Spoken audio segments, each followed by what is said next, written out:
Welcome to Moonmind Temple. Tonight, I invite you to journey through ancient wisdom that will both relax your mind and nourish your spirit. Make yourself comfortable, let your body sink deeper into your bed, and allow your breathing to find its natural rhythm. As you settle in, I'll share timeless Zen stories that reveal the hidden purpose behind the connections in our lives. Each tale offers a unique perspective on how we grow through our relationships with others. Our first story takes us to a mountain monastery where a young seeker discovers why certain people enter our lives exactly when we need them. The purpose of connections. People never enter our lives by chance. Buddha once said, "Everything that has a beginning has an ending. Make your peace with that, and all will be well." This timeless truth reminds us that all connections in our lives, whether brief encounters or lifelong bonds, have their season and purpose. Tonight's story explores why people enter our lives at precisely the moment they're meant to. Our tale takes us to a peaceful mountainside monastery in ancient Japan, where cherry blossoms dance on gentle spring breezes, and the boundary between earth and sky seems to disappear in the morning mist. Here, among the temple bells and meditation halls, we find wisdom about the invisible threads that connect us all. In this remote monastery lived an elderly monk named Hotaka. Despite being well into his 80s, his eyes still sparkled with the clarity of mountain lakes, reflecting wisdom gathered through decades of meditation and contemplation. Unlike many monks who sought complete solitude, Hotaka believed that our connections with others were essential pathways to understanding the deeper nature of existence. In the web of life, he often told his students, each thread touches countless others. There are no isolated strands. One particularly beautiful spring morning, as pink cherry blossoms swirled around his meditation spot beneath an ancient tree, Hotaka noticed a young man approaching the monastery gates. The visitor moved with determination in his steps but uncertainty in his eyes. Hotaka recognized that particular look, the expression of someone carrying a question too heavy for their heart to bear alone. The young man, named Hiroshi, had traveled 17 days from a coastal village far to the south. Though he had never met Hotaka before, something had drawn him to this particular monastery, to this particular teacher. Later, he would describe it as a feeling like being called by a voice I couldn't quite hear, but somehow understood. It was as though an invisible current had carried him there, much like Buddha taught. Everything arises from causes and conditions. Nothing exists entirely alone. After being welcomed and offered tea to refresh himself after his journey, Hiroshi finally gathered the courage to ask the question that had driven him across mountains and valleys to find this monastery. "Master Hotaka," he began, bowing respectfully, "I've been troubled by something I cannot explain. Throughout my life, I've noticed that sometimes when I meet people, I feel an immediate connection, a sense of recognition, as if I've known them before in some forgotten time.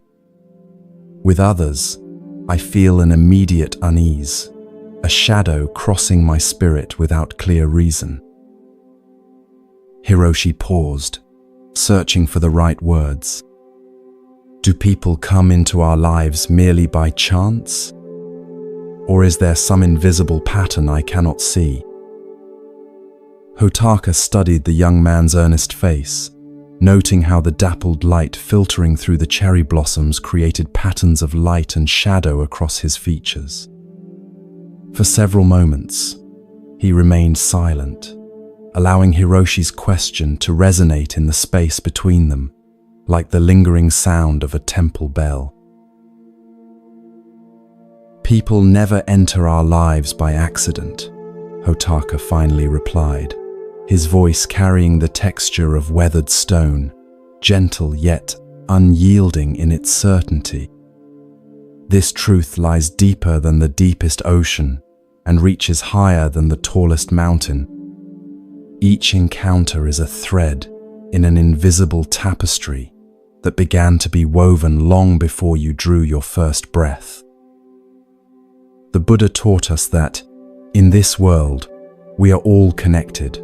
We have been each other's mothers, fathers, sisters, and brothers in countless past lives. This is not merely poetic language, but the actual nature of our existence. Rising slowly, his joints remembering the passage of 84 winters, Hotaka gestured toward the sky, above the monastery garden. "Observe the birds, young Hiroshi. They appear to fly freely, charting their own course through the endless blue. Yet each is supported by invisible currents of air that guide and shape their journey. We too are carried by currents invisible to the eye, the flowing rivers of karma, intention, and connection that began long before this life and continue beyond it. Nothing in this world happens without cause. No encounter is without purpose. As Buddha said, nothing ever exists entirely alone. Everything is in relation to everything else." Hiroshi considered this, watching the graceful movement of birds against the spring sky. The concept wasn't entirely new to him. Village elders had spoken of karma and interconnection, but he had never before considered how these invisible laws might be actively shaping the relationships in his life. "But Master," he asked, "if nothing is by chance, then why do some people bring such difficulty into our lives? Why do some connections feel like blessings, while others feel like burdens?" Hotaka smiled gently and motioned for Hiroshi to follow him into the monastery garden. The garden was a carefully tended masterpiece of simplicity, stones arranged with purpose, plants placed with intention, each element in harmonious relationship with all others. Morning dew still clung to leaf and petal, transforming ordinary plants into jeweled wonders in the early light. "Imagine your life as a garden," Hotaka said, gesturing to the space around them. "Every person who crosses your path is like a seed planted by the hand of destiny. Some grow like magnificent trees that provide shade and shelter through many seasons of your life." He pointed to a majestic maple that had clearly witnessed the passing of many generations. "Others," he continued, gesturing to a patch of wildflowers near the garden wall, "bloom brilliantly but briefly, present for just a season before they return to the earth. Yet their beauty changes you, and the garden remembers their presence in the soil itself." Hiroshi nodded, beginning to understand. He thought of the village elder who had guided him through childhood after his father's passing, a sturdy, reliable presence like the maple tree. And he remembered a traveling musician who had stayed in his village for just 3 days, yet whose songs had awakened in Hiroshi a longing for something beyond the boundaries of his small fishing community. They walked in silence for a moment, following a winding stone path that led to a small stream running through the garden. Hiroshi knelt beside the clear water, watching his reflection ripple and transform with the current. The face that looked back at him seemed different somehow, younger yet older, more vulnerable yet stronger. "But what about those who harm us?" he asked quietly, thinking of painful encounters and broken trust he had experienced. What purpose do they serve in this garden? Hotaka's eyes reflected a deep compassion born from his own encounters with suffering. Those who hurt us are often our most profound teachers, he said. They are like the sharp stones that line this very path beneath our feet. He bent down with surprising agility for his age and picked up a smooth stone from the edge of the stream. When you first step on a sharp stone, you feel only pain. But over time, the passing of countless feet smooths its edges. The stone remains a stone, but its relationship with those who walk the path transforms. Buddha taught, "No one saves us but ourselves. No one can, and no one may. We ourselves must walk the path." The difficult people in our lives, the fisherman who ridiculed your dreams, the friend who betrayed your confidence, the stranger whose words cut like a knife, they each serve to shape your spirit in ways that gentle encounters cannot. They teach you where your path is not, helping you discover where it truly lies. Hiroshi considered this, remembering those who had caused him pain, and how each difficult encounter had ultimately strengthened his resolve or redirected his path in unexpected ways. There was truth in the old monk's words, though it was not an easy truth to embrace. "I have often found," Hotaka continued softly, "that the people who challenge us most are reflecting parts of ourselves we have not yet acknowledged or healed." The Buddha taught that you will not be punished for your anger, you will be punished by your anger. This wisdom reminds us that how we respond to difficult encounters shapes us more than the encounters themselves. The old monk led Hiroshi to a small wooden bench beneath a flowering plum tree, where they sat watching the patterns of light and shadow play across the garden. A few petals drifted down around them like gentle snow. There are fundamentally three types of people who enter the garden of your life, young Hiroshi. Understanding their nature may help you welcome each with appropriate gratitude. Hotaka paused beside a stone lantern, its subtle glow barely visible in the morning light, but still providing guidance along the path. First are those who support the structure of your journey, those who provide foundation, boundaries, and stability. Like the banks of a river, they may constrain you, but in doing so, they give direction to your flow. Then there are those who bring renewal, those who challenge your perceptions, introduce new ideas, or awaken dormant aspects of your spirit. Like spring rain on parched earth, they may disrupt your comfortable patterns, but they awaken new growth. Finally, there are the momentary guides, those who appear briefly at crucial junctures to illuminate a single step in your journey. Like this lantern, they need not remain forever to fulfill their purpose. A single moment of light in darkness may be enough to show the path forward. Hiroshi thought about the people in his life who had filled each of these roles. His mother, steadfast as the mountain itself. The wandering scholar who had taught him to read and opened worlds beyond his village. The old woman at the crossroads who had given him directions to this very monastery with such conviction that he had not doubted his path, even when the way grew difficult. "I begin to understand," Hiroshi said. "But Master, how can I know which connections to nurture and which to release? How do I discern the purpose of each person who enters my life?" Hotaka considered this question carefully before responding. The Buddha offered guidance when he said, "In the end, only three things matter: how much you loved, how gently you lived, and how gracefully you let go of things not meant for you." This wisdom points to the heart of your question. Notice how each connection affects the garden of your spirit.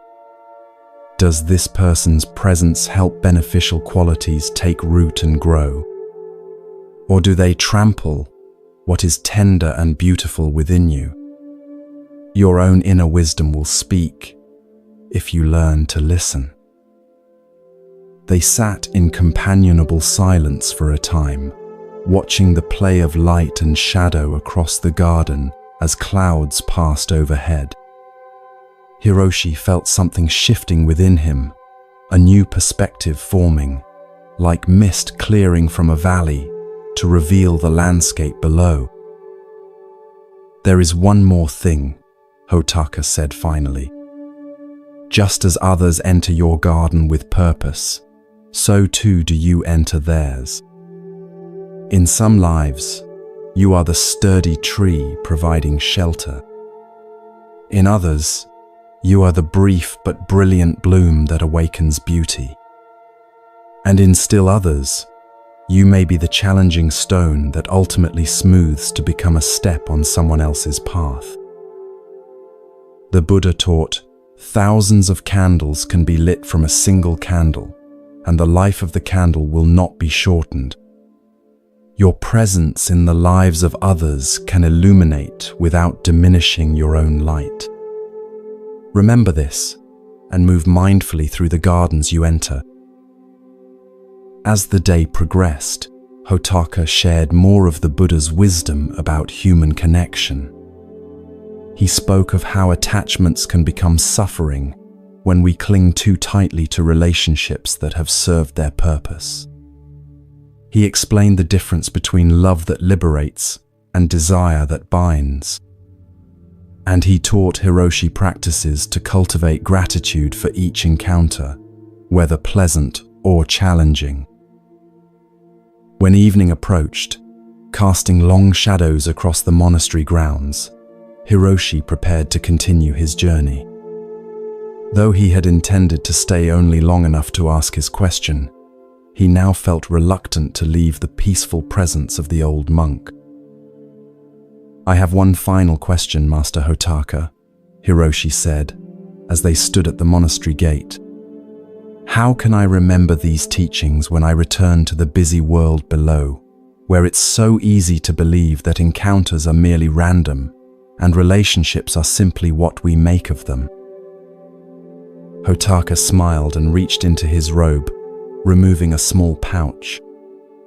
From it, he took 3 small items: a perfectly smooth stone from the stream, a dried cherry blossom, preserved between layers of thin paper, and a tiny carved wooden lantern, no larger than Hiroshi's thumb.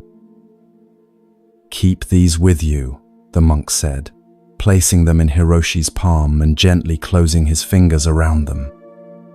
When you doubt the purpose in your connections, when you question why someone has entered your life, remember the 3 types of encounter and look for the teaching each brings. And remember the Buddha's words, "If you light a lamp for someone else, it will also brighten your path." The connections we nurture illuminate our way forward, even when the path seems dark. With these words, Hotaka bowed to Hiroshi, a gesture of respect from teacher to student, but also an acknowledgement between 2 travelers on the same endless path. Hiroshi returned the bow deeply, feeling a profound gratitude for this encounter that had changed him in ways he was only beginning to understand. As Hiroshi descended the mountain that evening, the small treasures secure in his pocket, he found himself noticing each person he passed on the road with new awareness. The merchant with his cart of wares, the young mother carrying her child, the old farmer returning from his fields, Each no longer seemed like random figures populating his journey, but meaningful threads in the vast tapestry of existence. In the years that followed, Hiroshi would often return to the monastery to visit Hotaka and deepen his understanding of the Buddha's teachings. Eventually, he became a respected teacher in his own right, known especially for his wisdom about human connection and the purpose behind each encounter in our lives. When asked by his own students about the most important teaching he had received, Hiroshi would smile and say, "People do not come into our lives by chance. Each encounter is a seed planted in the garden of your spirit. Some grow into mighty trees, others into beautiful flowers, and still others become the stones that form your path. But none are without purpose, and all contain the potential for awakening." And on his meditation cushion, Hiroshi would still hold the 3 small gifts from Hotaka, now worn smooth with decades of contemplation, and remember the day his own journey of understanding truly began, with a question carried up a mountainside to a monk beneath a cherry tree. As we end this story, I invite you to reflect gently on the connections in your own life. Who have been the sturdy trees providing shelter through your storms? Who have been the brilliant but brief blossoms that transformed your perception? And who have been the challenging stones that ultimately guided your steps toward growth? Buddha taught that every human being is the author of his own health or disease. Similarly, we co-create the meaning in our relationships, finding the lessons each connection offers us. As you drift towards sleep, consider that every person in your life, past, present, and yet to come, arrives with perfect timing, carrying lessons your spirit is ready to receive. May you rest peacefully, held in the web of connection that supports us all, even in our dreams.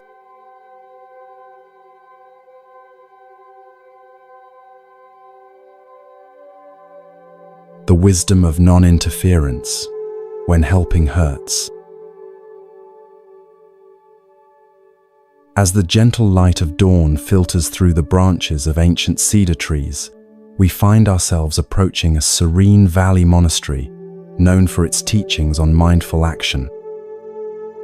Take a slow, deep breath as we transition to this new setting. Allow the tension in your shoulders to melt away as you exhale. Feel your body settling more deeply into relaxation. This story explores a paradox that many of us struggle with in our daily lives. Sometimes our well-intentioned efforts to help others can actually cause harm. The Buddha expressed this wisdom beautifully when he said, "If you want others to be happy, practice compassion. If you want to be happy, practice compassion." But what does true compassion look like? Is it always rushing in to fix others' problems? Or might there be a deeper wisdom in knowing when to step back? In this peaceful monastery surrounded by flowing streams, lived the respected monk Noro, whose practical wisdom drew seekers from distant provinces. Unlike many spiritual teachers who spoke in riddles, Noro offered guidance that anyone could apply to everyday challenges. Villagers and fellow monks alike sought his counsel when faced with difficult decisions or relationships that had become tangled like fishing nets. One crisp autumn morning, as red maple leaves danced on the breeze outside the meditation hall, a group of Noro's students gathered for his weekly teaching. Among them sat a young monk named Takashi, whose troubled expression caught Noro's attention immediately. "Today," Noro began, his voice gentle yet clear as a mountain stream. We will explore a teaching that many find difficult to accept. It is the wisdom of non-interference, of knowing when helping others is truly helpful and when it may cause unexpected harm. Several students exchanged confused glances. Surely helping others was always good. Wasn't that the foundation of their spiritual practice? Noro smiled at their puzzled expressions. Life is like a great river, he continued, and each of us is a small boat navigating its currents. How many of you have tried to steer someone else's boat without being asked? Nearly every hand in the room rose, including Takashi's, though his movement was hesitant. And how many found that their well-intended intervention created unexpected consequences? Again, most hands remained raised. Takashi's face flushed with emotion as he lowered his gaze to the wooden floor. Let me share a story that has been passed down through generations, Noro said, settling more comfortably on his cushion. It concerns two childhood friends, Shun and Masu, who grew up together in a coastal village, much like the one many of you come from. From their earliest days, these two were inseparable, fishing together, celebrating festivals together, sharing both joys and sorrows as they grew into young men. Their bond was so strong that villagers often remarked it was like they shared one heart between two bodies. As adults, their paths diverged somewhat. Shun became a successful merchant with profitable trade routes to distant islands. Masu chose the life of a fisherman, following in his father's footsteps. Though their daily lives differed greatly, their friendship remained strong. One spring, terrible storms damaged many fishing boats and nets in the village. Masu, like many others, found himself in serious financial difficulty. The repairs to his boat would cost more than he could afford, and without it, he could not support his family. Masu was proud, however, too proud to ask for help, even from his closest friend. He began working extra jobs on land, determined to earn the money for repairs through his own efforts, even if it took many months. Shun noticed his friend's struggles and wished to help. What good is my prosperity, he thought, if I cannot share it with those I care about most? But knowing Masu would refuse direct assistance, Shun devised what he believed was a compassionate plan. Without saying anything to Masu, Shun arranged to pay the boat builder in advance for all necessary repairs. He asked the craftsman to tell Masu that an anonymous village patron had created a fund to help all fishermen affected by the storm, and that his repairs would be covered through this fund. When Masu heard this news, his initial relief quickly gave way to suspicion. No such patron or fund had been mentioned in village council meetings. And why would his boat be repaired before others who had suffered greater damage? After asking questions around the village, Masu discovered the truth that his childhood friend had arranged everything behind his back. Though the intention was kind, the deception wounded Masu deeply. Noro paused here, pouring tea into small ceramic cups for his students. The warm aroma of green tea filled the meditation hall as he continued. When Masu confronted Shun about the secret arrangement, their conversation grew heated. I would rather have worked for a year to fix my own boat than have you arrange this deception, Masu said. Do you think so little of me that you believed I couldn't solve my own problems? Shun was stunned. I only wanted to help, he protested. I have more than enough, and you were struggling. But it wasn't your struggle to solve, Masu replied. Some challenges we must face ourselves to discover our own strength. Noro looked directly at Takashi, whose discomfort was now evident to everyone in the room. The Buddha taught us, no one saves us, but ourselves. No one can, and no one may. We ourselves must walk the path. This wisdom reminds us that each person must discover their own way forward. What happened to their friendship? One of the younger students asked.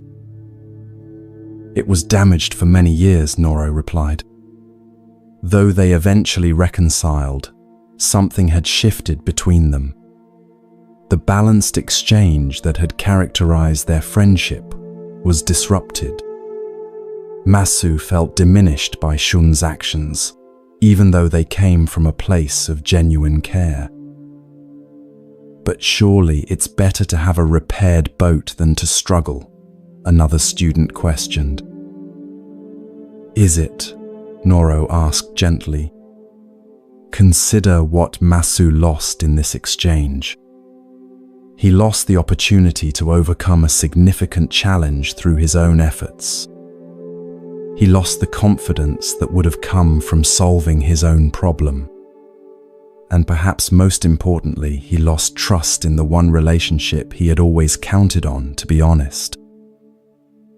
The Buddha taught that suffering is our greatest teacher. When we rush to remove another's suffering without being asked, we may unintentionally deprive them of important lessons they need to learn. Takashi could remain silent no longer. Master Noro, he said, his voice barely above a whisper, I think I have made this mistake recently. Noro nodded encouragingly, inviting him to continue. My younger sister has been struggling to pass her examinations to become a healer, Takashi explained. Without telling her, I spent many evenings rewriting her study materials in simpler language, believing I was helping her. Last week, she discovered what I had done, and instead of being grateful, she was upset. She said I made her feel incapable, like I didn't believe she could succeed on her own. Now I understand her reaction, Takashi continued. I wasn't respecting her journey. I was imposing my solution without being asked. Noro smiled warmly at the young monk's insight. This brings us to the heart of today's teaching. The Buddha instructed his followers to practice karuna, compassionate action. But true compassion requires wisdom about when to act and when to wait. If someone is drowning and calls for help, by all means, extend your hand without hesitation.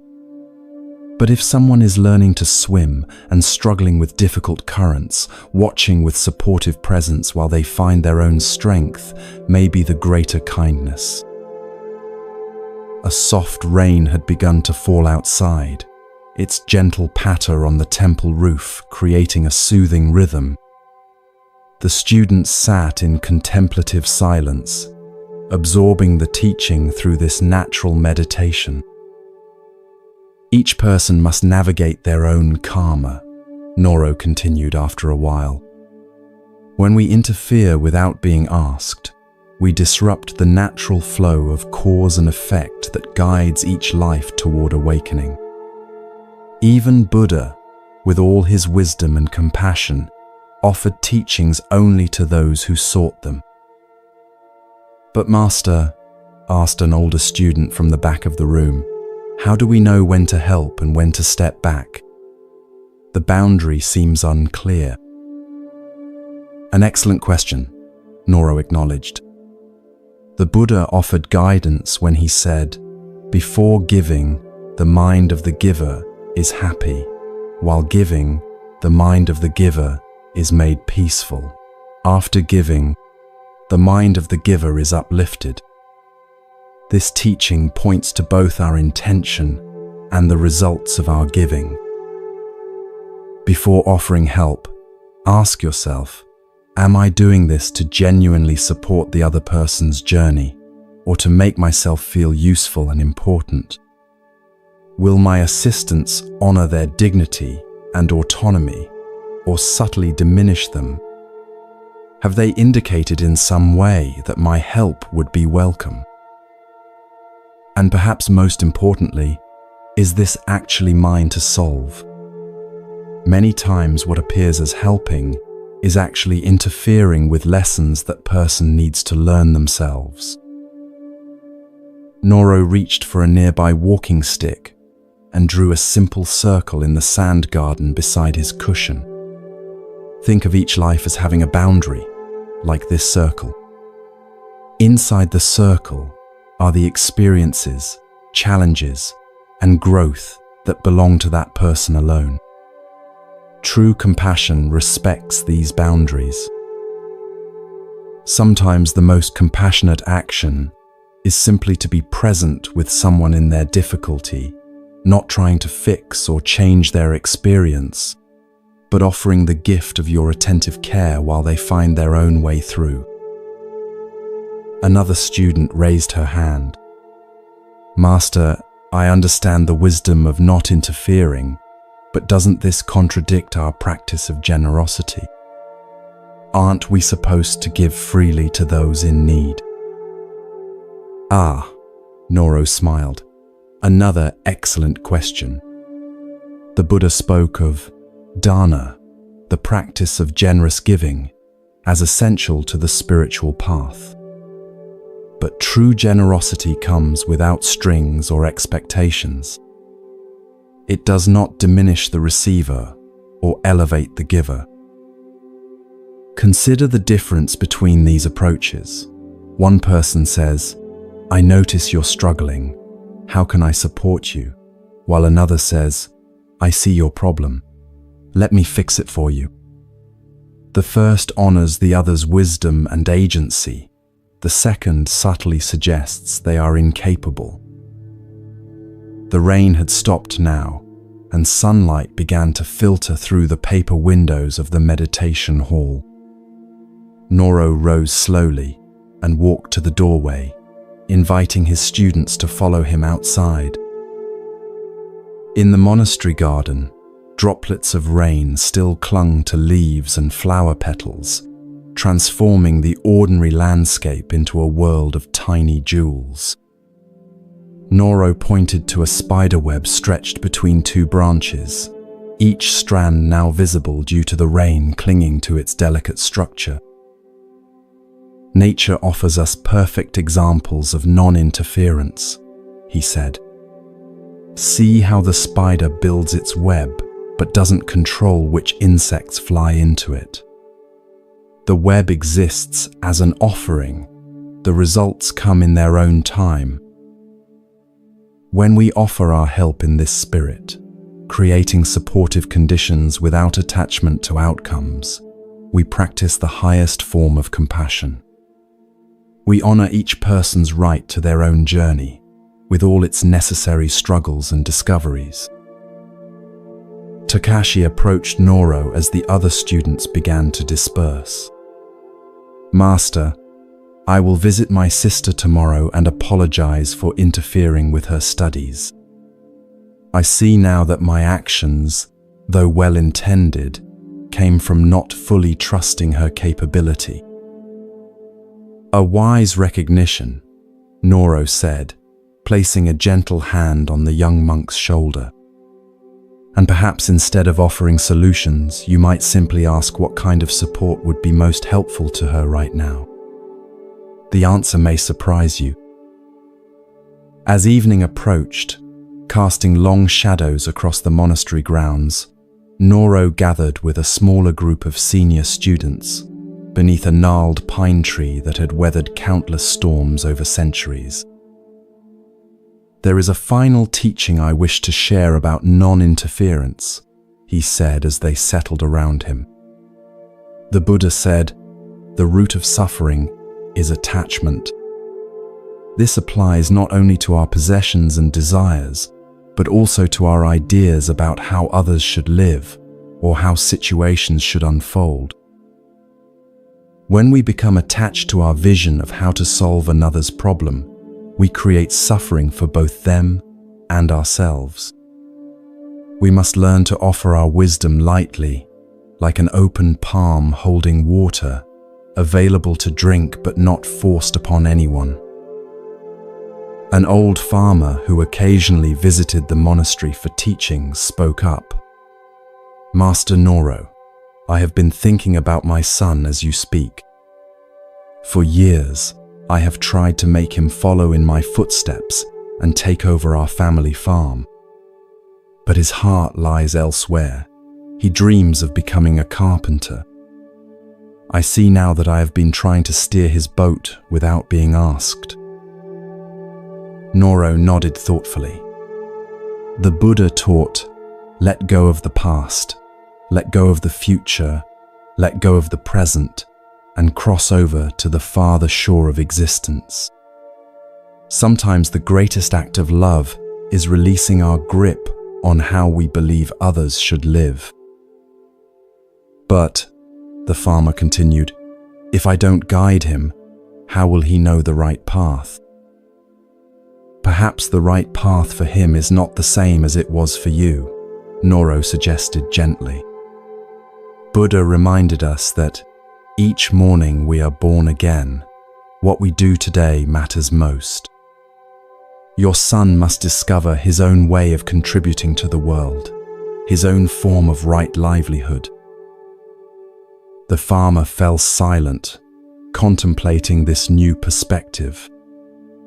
Around the circle, others began sharing their own experiences, times when well-meaning help had caused harm, or when stepping back had allowed someone to find unexpected strength.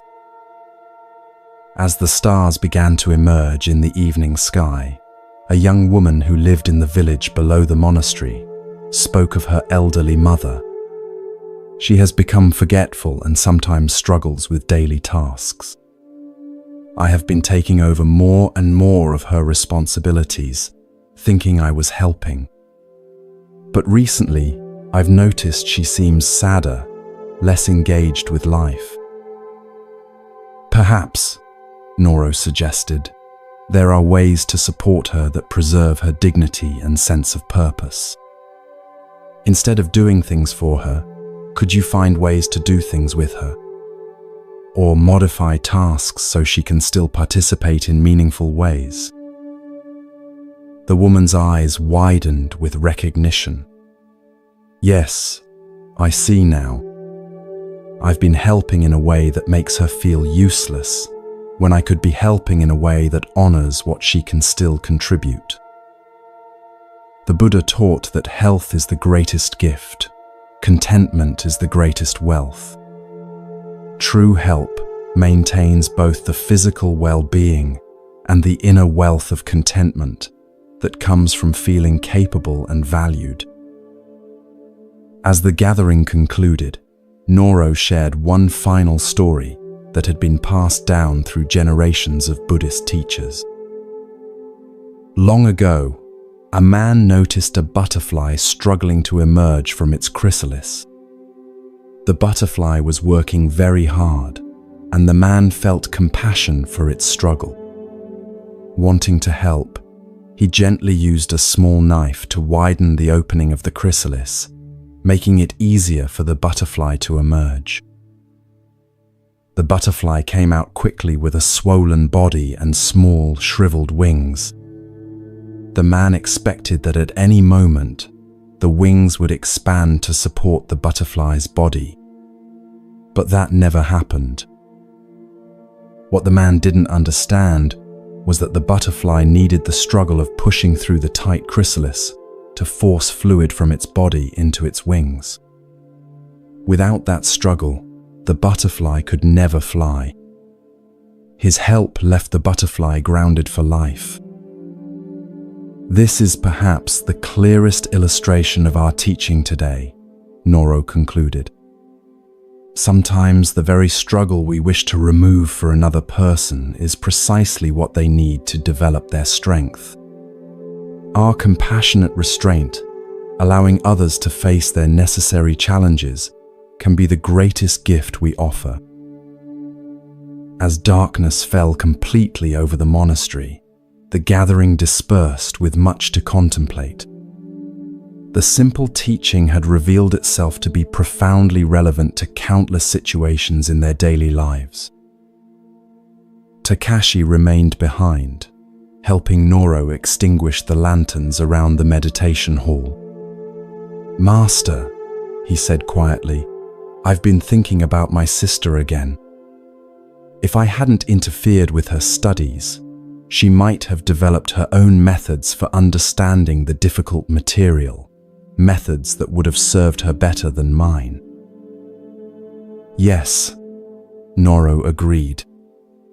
"And there's something else to consider. By struggling with the material herself, she would gain not just knowledge, but confidence in her ability to overcome challenges. That confidence might serve her even more than the information itself when she faces difficult cases as a healer." "I see that now," Takashi nodded. "The Buddha's words about being our own refuge make more sense to me. We must each discover our own inner strength." "Exactly so," Noro smiled. "The Buddha taught, just as a solid rock is not shaken by the storm, even so the wise are not affected by praise or blame. When we solve our own problems, we develop that unshakable inner foundation. As you drift deeper towards sleep, consider this ancient wisdom in your own life. Are there situations where your desire to help might actually be depriving someone of an important growth experience? Could stepping back while remaining supportively present be the greater gift in some relationships?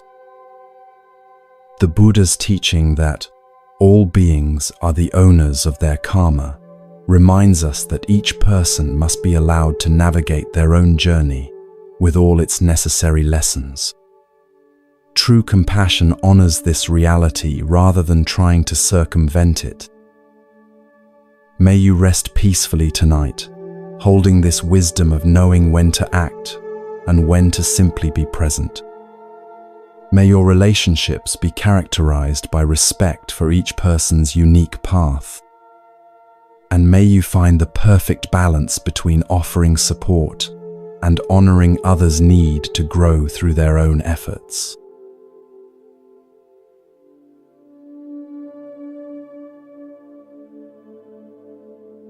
Recognizing harmful people, protecting your inner peace. As our journey continues, the peaceful glow of evening lanterns guides us to a remote mountain temple, where the air is crisp and the distant sound of rushing water creates a natural melody for meditation. Let your body settle more deeply into comfort as we explore tonight's wisdom. Feel each breath becoming slower and more rhythmic. There comes a time in everyone's life when we must learn to recognize those who may wish to harm us, not to foster suspicion or fear, but to protect our inner peace and create healthy boundaries. This ancient wisdom remains profoundly relevant in our modern world, where relationships are complex and not always what they seem. The Buddha taught, "You yourself, as much as anybody in the entire universe, deserve your love and affection." This simple teaching reminds us that caring for ourselves, including protecting ourselves from harmful influences, is not selfish, but necessary. High on a misty mountain plateau, surrounded by ancient pines and flowering plum trees, stood a secluded temple known for its teachings on discernment and inner protection. Here lived the elderly and respected monk Hogi, whose clear perception of human nature drew many seekers facing difficult relationships or confusing situations. One spring morning, as cherry blossoms swirled through the temple courtyard, a young woman named Shara arrived, her face reflecting both determination and distress. She had traveled for 7 days from her coastal village, seeking wisdom about a persistent problem. After being welcomed and offered tea to refresh herself after the journey, Shara was invited to speak with Master Hogi in the temple garden. The old monk's kind eyes seemed to see through superficial concerns to the deeper questions beneath. "Master Hogi," Shara began, bowing respectfully, "I've heard that you understand how to recognize people who bring harm rather than good into our lives. Please teach me this wisdom. I find myself repeatedly drawn into relationships that leave me feeling drained and diminished, yet I don't see the warning signs until great damage has been done." Hogi studied the young woman's earnest face for a moment before responding. "Before we discuss recognizing harmful people," he said gently, "I must make an important distinction. The people we might call toxic or harmful are not necessarily monsters or evil beings. They are often wounded individuals whose own pain spills onto others. This understanding doesn't mean we should endure their harmful behavior," he continued. "Rather, it allows us to respond with wisdom and compassion for them and ourselves as we create necessary boundaries." Shara nodded, absorbing this perspective.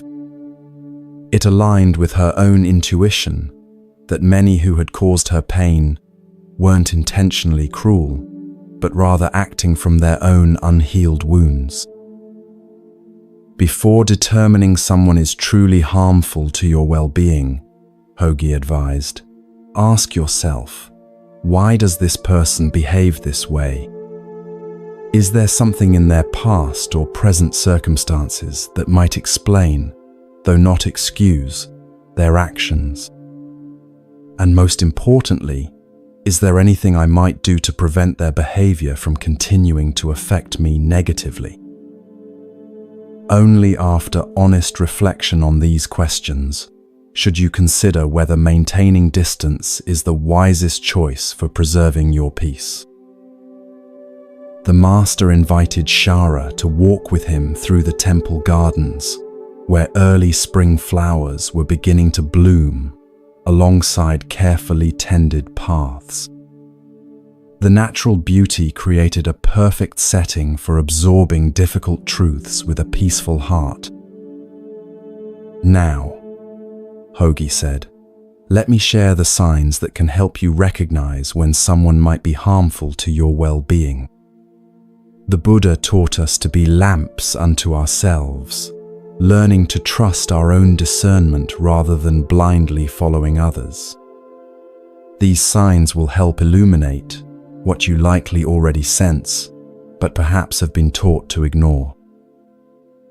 The first sign to watch for is constant manipulation," he began. "Imagine someone who subtly distorts reality to achieve their goals, making you question your own perceptions and memories." Hogi stooped to point out a vine that had wrapped itself around a young tree, slowly constricting its growth. Like this vine, manipulation is often gradual and difficult to notice until significant damage has occurred. The manipulator might use lies, selective truth-telling, or emotional pressure to control you. For example, he continued, consider a colleague who tells you that others speak poorly of your work and suggests you decline an opportunity, supposedly for your own good. Later, you discover they wanted the opportunity for themselves. Their seeming concern masked their true motive of removing you as competition. Shara's eyes widened with recognition. "I worked with someone exactly like that," she said quietly. "I always felt confused after our conversations, questioning decisions I'd previously been certain about." Hogi nodded. "The Buddha taught, 3 things cannot be long hidden: the sun, the moon, and the truth. Trust your confusion as a signal. When someone's words or actions consistently leave you feeling disoriented, your inner wisdom is trying to alert you to a discrepancy between what appears to be and what truly is." They walked on, following a stream that wound through the garden. The water flowed smoothly in some places and tumbled over rocks in others, yet always continued its journey forward. "The second sign," Hogi continued, "is a lack of genuine empathy. While many people might seem caring on the surface, those who are truly harmful often reveal a fundamental inability to care about others' feelings or experiences. This doesn't mean they never show concern," he clarified. "Rather, their concern appears selectively, usually when they need something from you or when others are watching. When you're suffering and there's nothing to be gained by supporting you, their true nature becomes apparent through their indifference."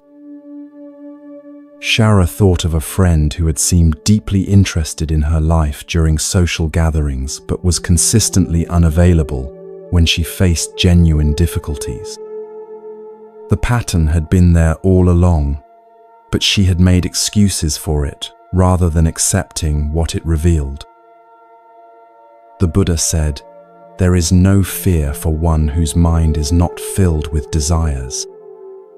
Those who lack empathy often view relationships primarily as transactions. What can this person do for me? When you cease to be useful for their desires, their seeming care evaporates. They paused by a stone lantern, marking a fork in the garden path. Hogi chose the route that led higher up the mountainside, where they could look out over the valley below. The physical ascent mirrored the raising of awareness that was occurring through their conversation. "The third sign to be mindful of," the monk continued, "is someone who habitually creates conflict. Even in situations where harmony prevails, this person seems to thrive on tension and disagreement. They may spread rumors, create misunderstandings between friends, or constantly find fault where none exists." "Why would anyone want to create conflict?" Shara asked, genuinely puzzled. "Some people feel more secure in chaotic environments because they grew up in them," Hogi explained. "Others use conflict to manipulate outcomes or distract from their own behavior. And some, sadly, enjoy the power they feel when disrupting others' peace." The Buddha taught that hatred is never appeased by hatred in this world. By non-hatred alone is hatred appeased. This wisdom doesn't mean we should continue exposing ourselves to those who sow discord. Rather, it guides us to respond without adding our own hatred to the situation as we create appropriate distance. They reached a stone bench overlooking a spectacular view of the valley. Below them, the world seemed to unfold like a living map, villages nestled among rice fields, rivers threading their way through forests, and in the far distance, the shimmer of the ocean. This broader perspective offered a perfect metaphor for the wisdom Hogi was sharing. "The fourth sign," he said as they sat together, "is an excessive need for control. Some people cannot allow others to make their own choices or live according to their own values. They may criticize your decisions, offer constant, unsolicited advice, or even actively interfere with your plans. I recognize this one clearly, Shara admitted. My former partner couldn't accept when I made decisions independently. He would question everything from how I dressed to which friends I spent time with, always suggesting his way was better. Yes, Hoagie nodded, and such control often begins subtly, presented as care or concern, before gradually increasing until your autonomy has been seriously compromised. The Buddha taught, "No one saves us, but ourselves. No one can, and no one may. We ourselves must walk the path." Those who truly care for us respect our right to navigate our own journey, even when they might choose differently.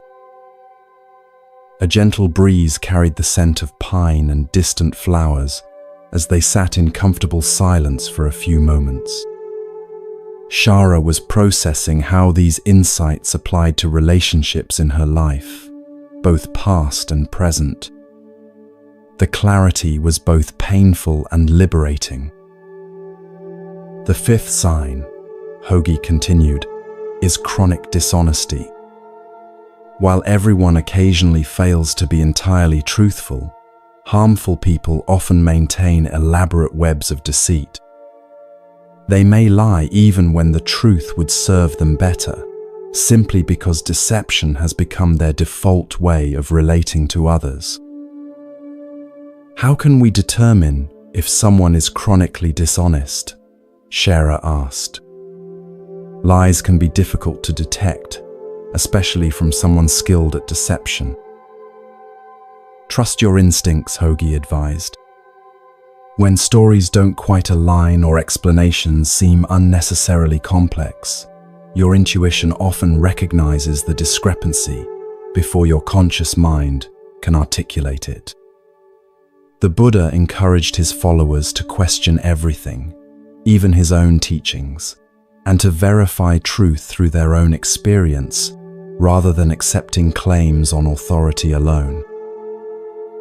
Also, he added with gentle humor, those who are dishonest typically can't maintain consistency over time. As another Buddhist teaching states, 3 things cannot long be hidden: the sun, the moon, and the truth. They began walking again, following a path that wound through a bamboo grove where shafts of sunlight created patterns of light and shadow on the ground. The straight, strong bamboo stems served as a reminder of integrity, of living in alignment with one's true nature. The 6th sign to be mindful of, Hoagie continued, is someone who consistently violates boundaries. After you've clearly expressed a limit or preference, they repeatedly disregard it, perhaps dismissing your concerns as unimportant or accusing you of being too sensitive. This disrespect for boundaries can manifest in small ways, like interrupting when you speak or borrowing things without asking. Or it may appear in more significant violations, such as sharing personal information you've asked them to keep private. In either case, the pattern reveals a fundamental lack of respect for your autonomy. Shara nodded, remembering how her boundaries had often been treated as unreasonable restrictions rather than legitimate needs. I see now that respecting boundaries is about basic respect for another person, she reflected. Precisely, Hoagie affirmed.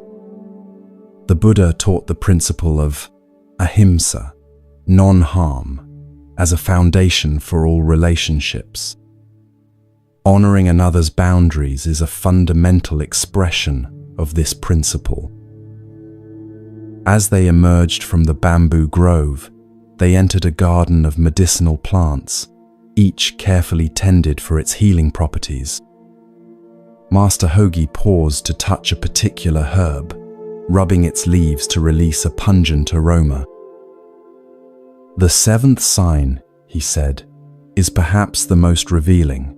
Pay attention to how you feel in someone's presence. Do you consistently feel diminished, anxious, or exhausted after interacting with them? Or do you feel energized, affirmed, and more fully yourself?" Our bodies often recognize harmful dynamics before our minds can articulate what's wrong. The Buddha taught mindfulness of sensations as a primary path to wisdom. Your physical and emotional responses offer important information about whether a relationship supports your well-being or undermines it. Shara closed her eyes for a moment, scanning her body's responses as she thought about different people in her life. The contrast was striking. Some brought a sense of lightness and expansion, while others created immediate tension in her shoulders and a heaviness in her chest. She had been receiving these signals all along, but hadn't recognized their significance.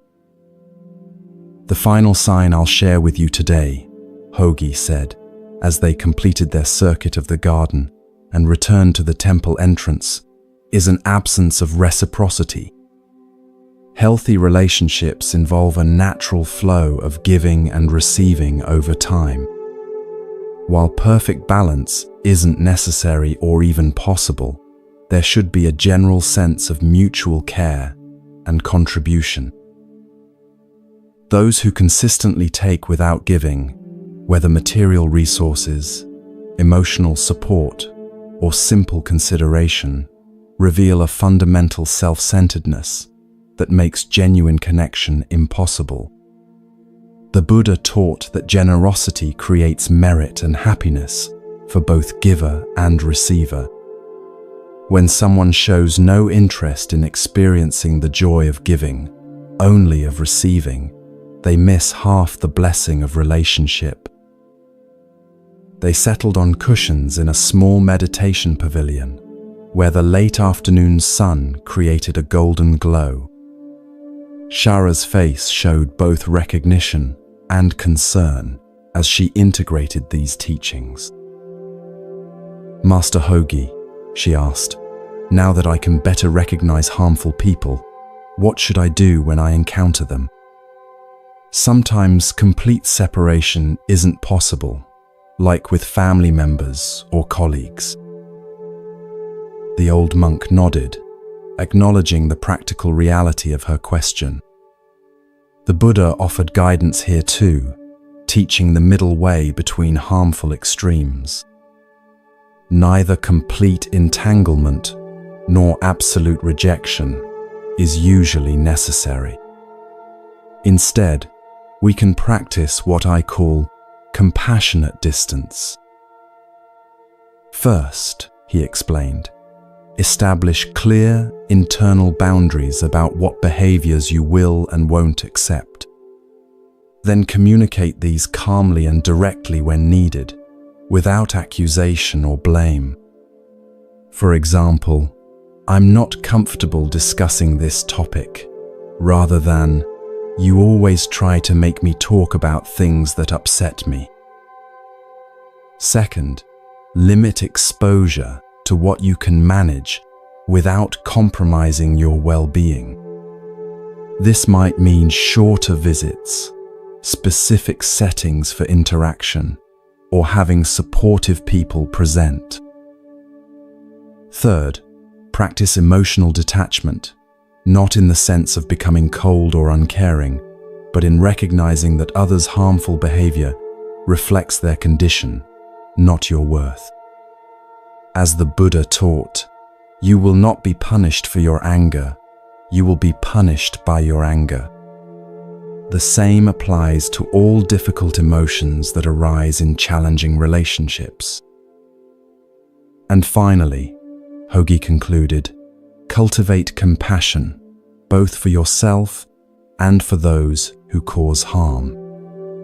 Their behavior often stems from their own suffering, though this understanding never obligates you to endure mistreatment. Shara sat quietly, absorbing these teachings. After some time, she spoke again. "I've noticed something as we've talked today. Many of these harmful patterns seem connected to each other.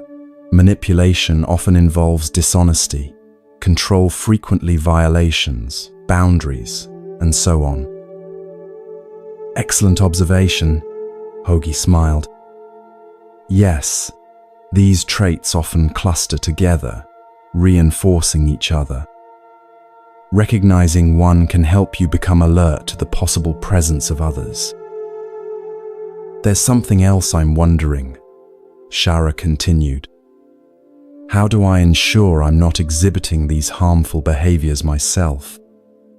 I want to be certain I'm bringing health rather than harm to my relationships." The old monk's eyes crinkled with appreciation for this thoughtful question. The very fact that you ask shows awareness that points toward health rather than harm. Those who cause persistent damage rarely question their own behavior. Nevertheless, self-examination is a worthy practice for us all. The Buddha encouraged his followers to reflect regularly on their actions of body, speech, and mind, asking, "Do these actions lead to my own harm, to others' harm, or to both? Are these actions unwholesome, with painful consequences?" If the answer is yes, such actions should be recognized and abandoned. If the answer is no, one can continue with joy, training in such actions day and night. As evening approached, painting the mountain in shades of gold and purple, Shara prepared to return to the guest quarters, where she would spend the night before beginning her journey home. She bowed deeply to Master Hogi, expressing gratitude for teachings that had illuminated patterns she had sensed but couldn't previously articulate. One final guidance Hogi offered as they parted. The Buddha taught, "To understand everything is to forgive everything." As you recognize harmful patterns and create appropriate boundaries, try to maintain compassion rather than judgment. Most people who harm others were themselves harmed, though this understanding never obligates you to endure mistreatment. Remember too that people can change. The boundaries you create might actually help someone recognize their own harmful patterns and begin the journey toward healing. Whether they change or not, your compassionate distance creates space for your own peace and growth. In the months and years that followed, Shara applied these teachings in her daily life. She became known in her village for both her clear boundaries and her compassionate heart. Young people sought her advice about relationships, and she shared Master Hogi's wisdom, adapted to their specific situations. Occasionally, she returned to the mountain temple to deepen her understanding. During one visit, she shared with Hogi how learning to recognize harmful dynamics had transformed not only her relationships with others, but also her relationship with herself. She had discovered that the same patterns of manipulation, control, and boundary violation could exist in her internal dialogue. Indeed, the old monk smiled. The Buddha taught that we must be our own refuge, finding within ourselves the wisdom and compassion we seek in others. As you continue to recognize and release harmful patterns, both external and internal, you create more space for genuine peace to flourish. As you drift towards sleep, perhaps you too can reflect on the relationships in your life with these ancient insights. Notice which connections leave you feeling energized and which leave you drained. Consider whether clear, compassionate boundaries might help transform certain relationships into healthier forms of connection. The Buddha taught, you can search throughout the entire universe for someone who is more deserving of your love and affection than you are yourself, and that person is not to be found anywhere. You yourself, as much as anybody in the entire universe, deserve your love and affection. Let this wisdom guide you as you navigate your relationships, choosing connections that honor your worth and contribute to your peace.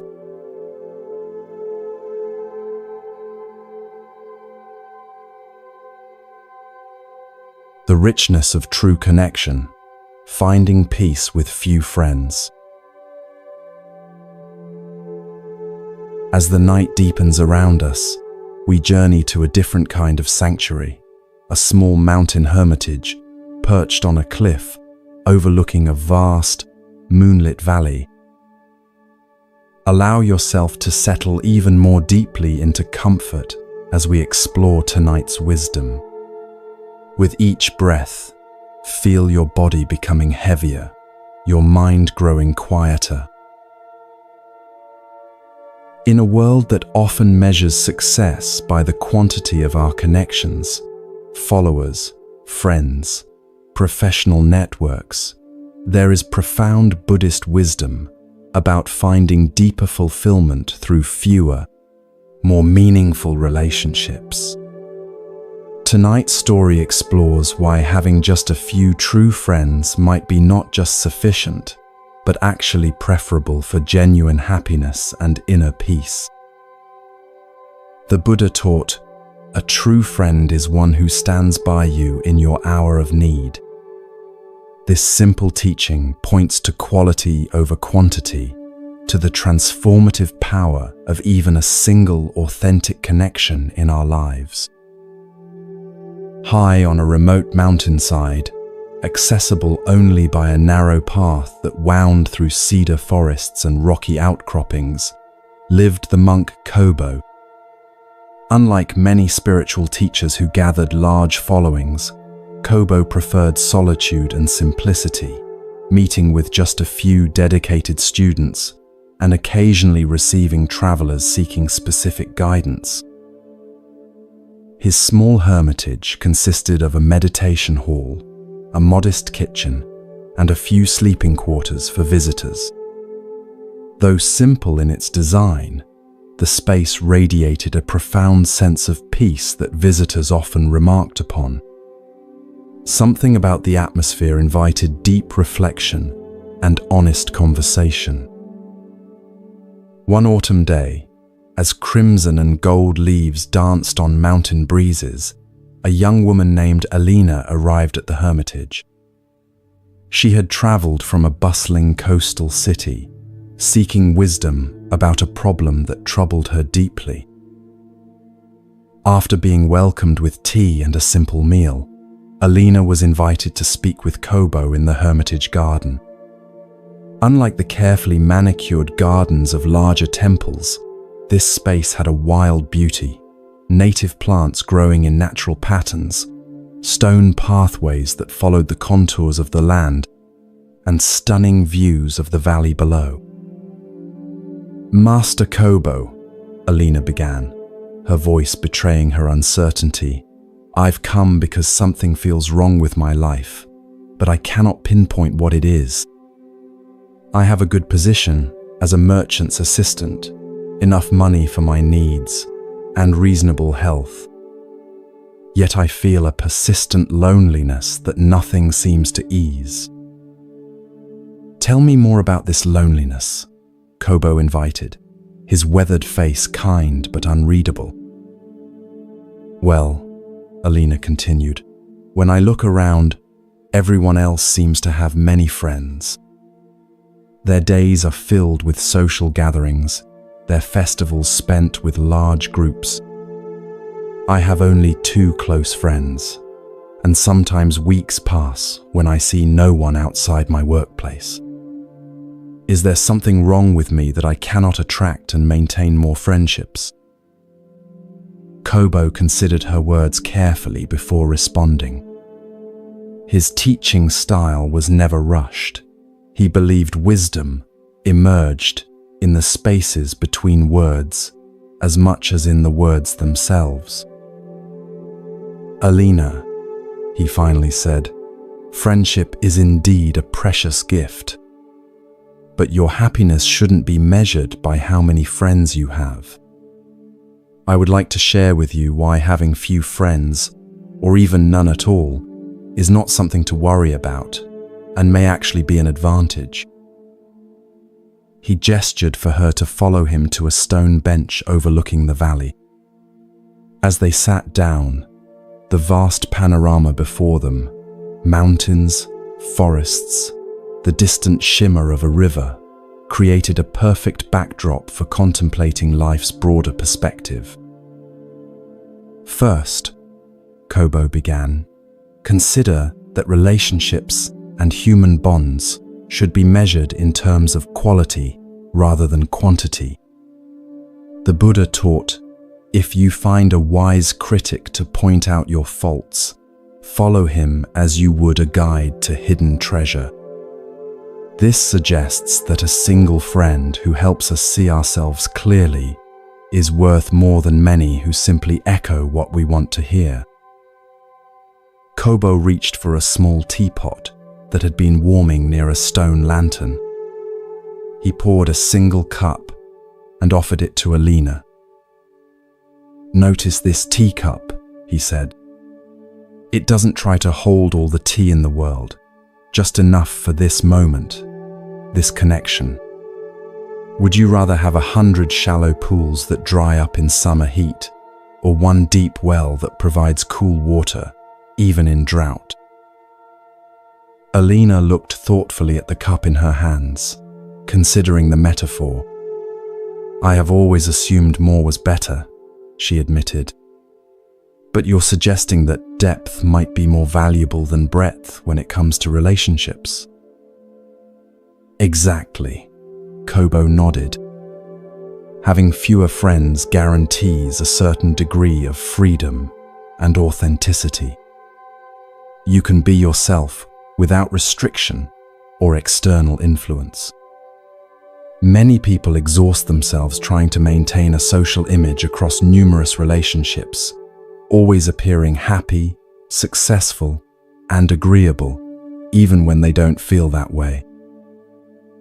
The Buddha taught, better than 1,000 hollow words is one word that brings peace. Similarly, better than 1,000 hollow connections is one relationship where you can be fully yourself, speaking truth without fear of judgment or rejection. Alina reflected on her two close friendships, with her childhood neighbor May and her cousin Jiro. With them, she never felt the need to pretend or impress. Their conversations flowed easily, moving between light-hearted banter and profound questions about life. The contrast with her more surface-level work relationships was striking. Having fewer friends allows you to focus your emotional energy on relationships that truly matter, Kobo continued. Think about how many conflicts or tensions usually occur in large groups. Each relationship requires maintenance, understanding, and occasional repair. With fewer connections, you can invest more deeply in each one, creating bonds that can withstand life's inevitable challenges. He gestured toward two ancient pine trees growing near the cliff edge, their roots visibly intertwined, their branches offering mutual support against the mountain winds. Those trees have grown together for over 100 years, he said. Their connection runs deep, far below what we can see. That depth gives them stability that a forest of saplings with shallow roots could never provide. Kobo paused, allowing Alina time to absorb this perspective. The sound of wind through the valley created a gentle background melody to their conversation. Another benefit, he continued after a while, is that having fewer social obligations creates space for solitude, something essential for self-discovery and spiritual growth. The Buddha himself left his community for extended periods of solitary meditation. It was in these quiet moments, not in constant social engagement, that he found enlightenment. In the tranquility of your solitude, you can discover hidden passions, latent interests, or unexplored talents. You are not limited by others' expectations or opinions. This allows you to grow in surprising ways that might never emerge in a life filled with constant social activity. Alina thought about her private joy in calligraphy, hours spent practicing the perfect brush stroke, losing herself in the flow of ink across paper. She had never shared this passion with anyone but May and Jiro. The solitary practice brought her a satisfaction unlike anything else in her life. "I do treasure my quiet evenings," she admitted. "Yet I still feel something is wrong with me for not having more friends, like everyone else seems to." "Ah," Kobo smiled gently, "but what is everyone else really experiencing?" The Buddha cautioned against comparing ourselves to others, noting that we see only their external circumstances, not their internal reality. Many people with numerous social connections still feel profoundly lonely because those relationships lack depth and authenticity. They perform themselves rather than being themselves. The laughter you hear at crowded festivals often masks inner emptiness that quieter souls like yourself might actually be addressing more honestly.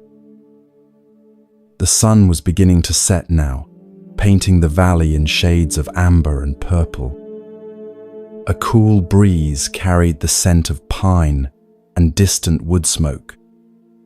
Kobo and Alina sat in comfortable silence for a time, watching the transformation of light across the landscape. "Having fewer close ties allows for greater freedom in life choices," Kobo said after a while. "Imagine receiving an opportunity to study with a master calligrapher in a distant province. With few attachments, you could follow this calling without the complicated web of obligations that might otherwise hold you back." The Buddha taught that attachment is a primary source of suffering. This doesn't mean we should avoid meaningful connections, but rather that we should hold them lightly, allowing both ourselves and others the freedom to follow our true paths. Alina nodded, remembering how her friend May had recently moved to pursue her dream of becoming a healer. Though Alina missed her daily presence, their friendship had easily accommodated the change. They now exchanged letters full of deeper reflections than their previous casual conversations had contained. The distance had, paradoxically, created a new dimension of intimacy. "There's something else to consider," Kobo added. "People who are content with fewer friends often possess certain admirable qualities. They tend to be more self-sufficient, thoughtful, and authentic. They don't settle for superficial connections, but wait patiently for relationships that truly resonate with their values and interests." The Buddha praised qualities like discernment and mindfulness, the ability to make wise choices about where we invest our energy. By being selective about your relationships, you're actually practicing these spiritual virtues. As darkness began to enfold the mountains, Kobo lit a small lantern that cast a warm glow over their conversation. The stars appeared one by one in the vast sky above them, countless yet distinct, each with its own particular light. Consider your two close friends, Kobo suggested. What qualities make these relationships meaningful to you? What needs do they fulfill that a dozen casual acquaintances could not? Alina reflected thoughtfully. With May and Jiro, I never have to pretend. They know my flaws and love me anyway. We can share silence as comfortably as conversation. And they challenge me to grow rather than just making me feel good about myself as I am. Those are the markers of true friendship, Kobo affirmed. The Buddha described a true friend as one who stands by you in your hour of need. He didn't measure friendship by frequency of contact or shared activities, but by depth of commitment and mutual growth. In Western traditions, Aristotle spoke of three types of friendship: those based on utility, those based on pleasure, and those based on virtue. Only the last type, where friends help each other become better people, brings lasting fulfillment. These relationships are naturally rare because they require both parties to value truth over comfort. Alina found herself thinking about her workplace acquaintances. Most of those relationships were indeed based on utility, mutual assistance with tasks, shared information about opportunities, social connections that might prove advantageous. They served their purpose but left her feeling strangely empty. "I think I understand," she said slowly. "But how do I stop feeling that something is wrong with me when I see others with their large social circles? The feeling of being somehow deficient persists, even as your wisdom makes sense to my mind." Kobo nodded, acknowledging the challenge of aligning intellectual understanding with emotional experience.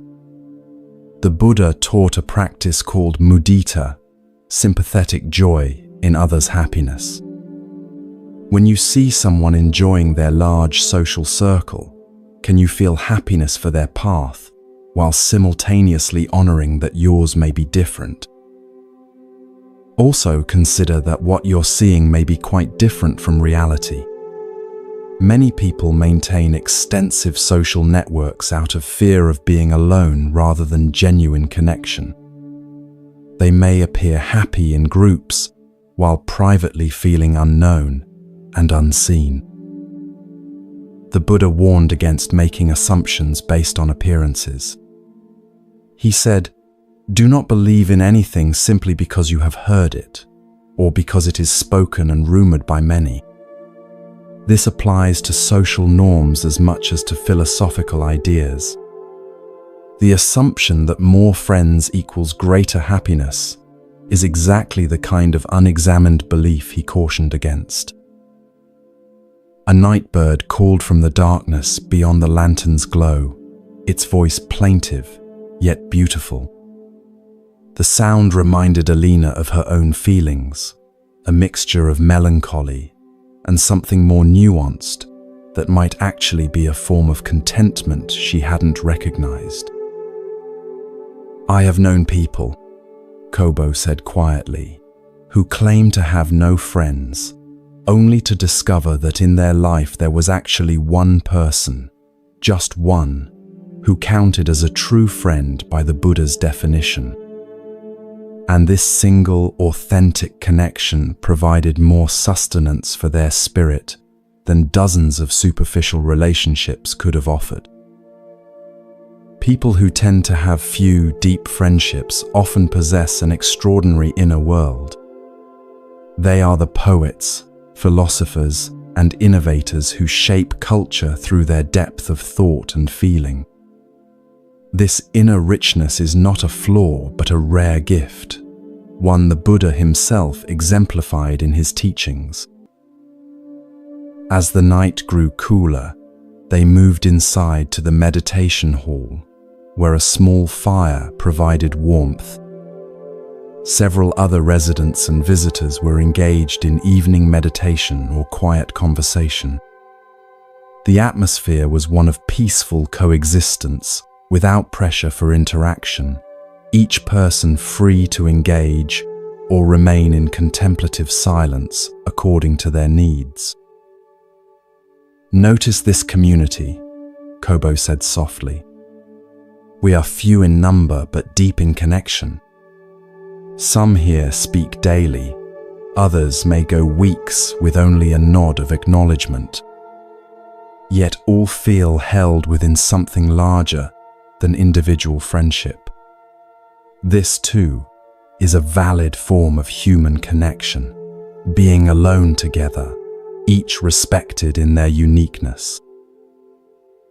Alina observed the quiet harmony of the space.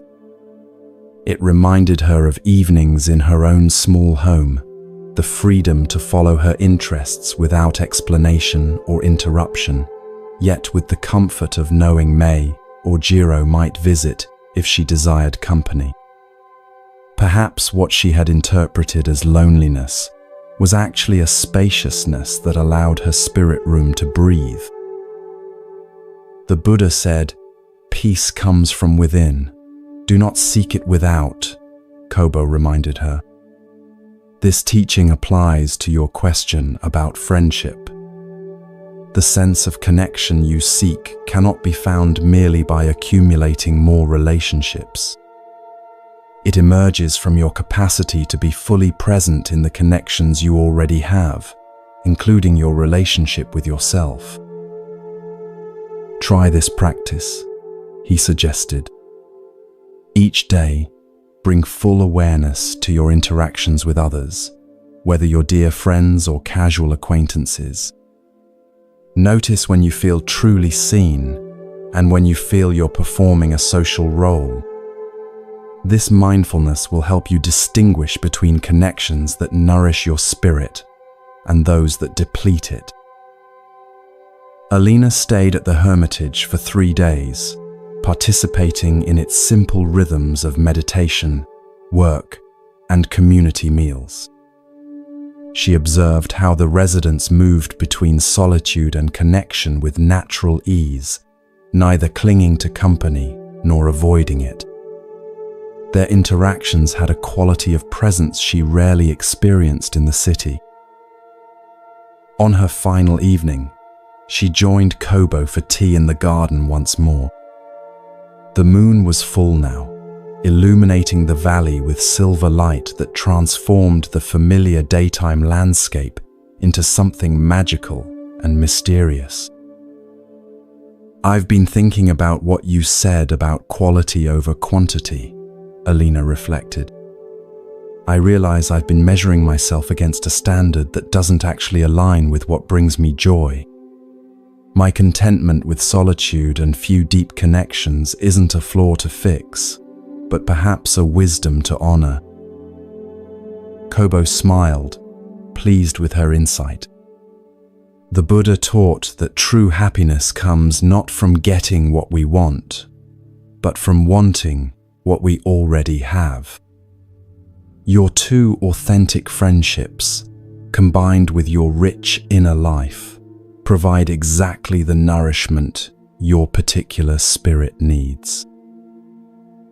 Remember always that your sensitivity, which makes large social gatherings draining rather than energizing, is actually a gift. It allows you to perceive nuances others miss, to create art that speaks to the heart, and to offer the rare gift of true presence to those fortunate enough to be counted among your friends. As Alina prepared to depart the next morning, Kobo offered one final teaching. The Buddha said, "Happiness is not having much but giving with a full heart." Perhaps the measure of friendship is not how many people you know, but how fully you give yourself to those connections that genuinely matter. In the years that followed, Alina remained content with her small circle of deep friendships. She no longer compared herself to those with larger social networks, recognizing that different souls require different forms of nourishment. She discovered that her capacity for solitude and depth made her a particularly valuable friend to those few who shared her values.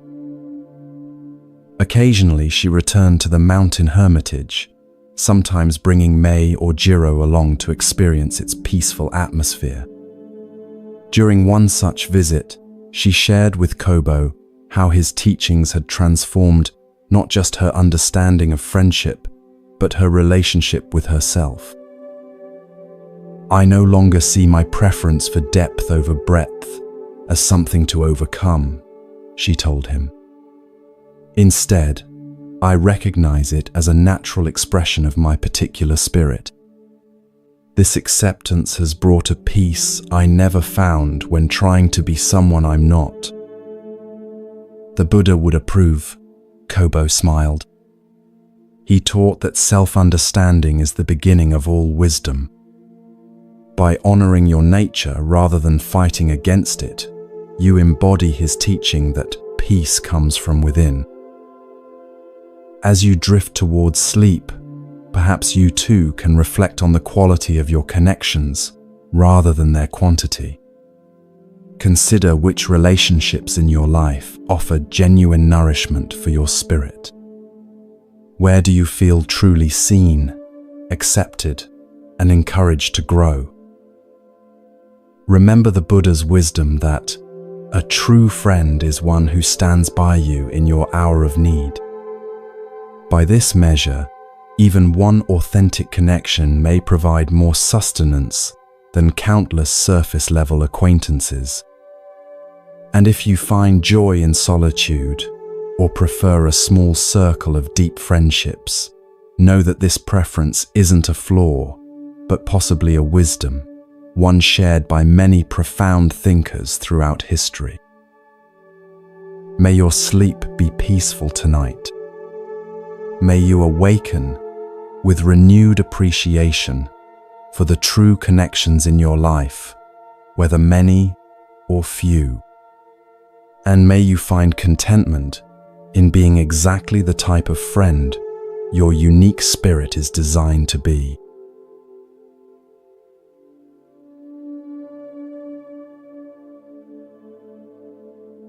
The power of forgiveness, healing through letting go.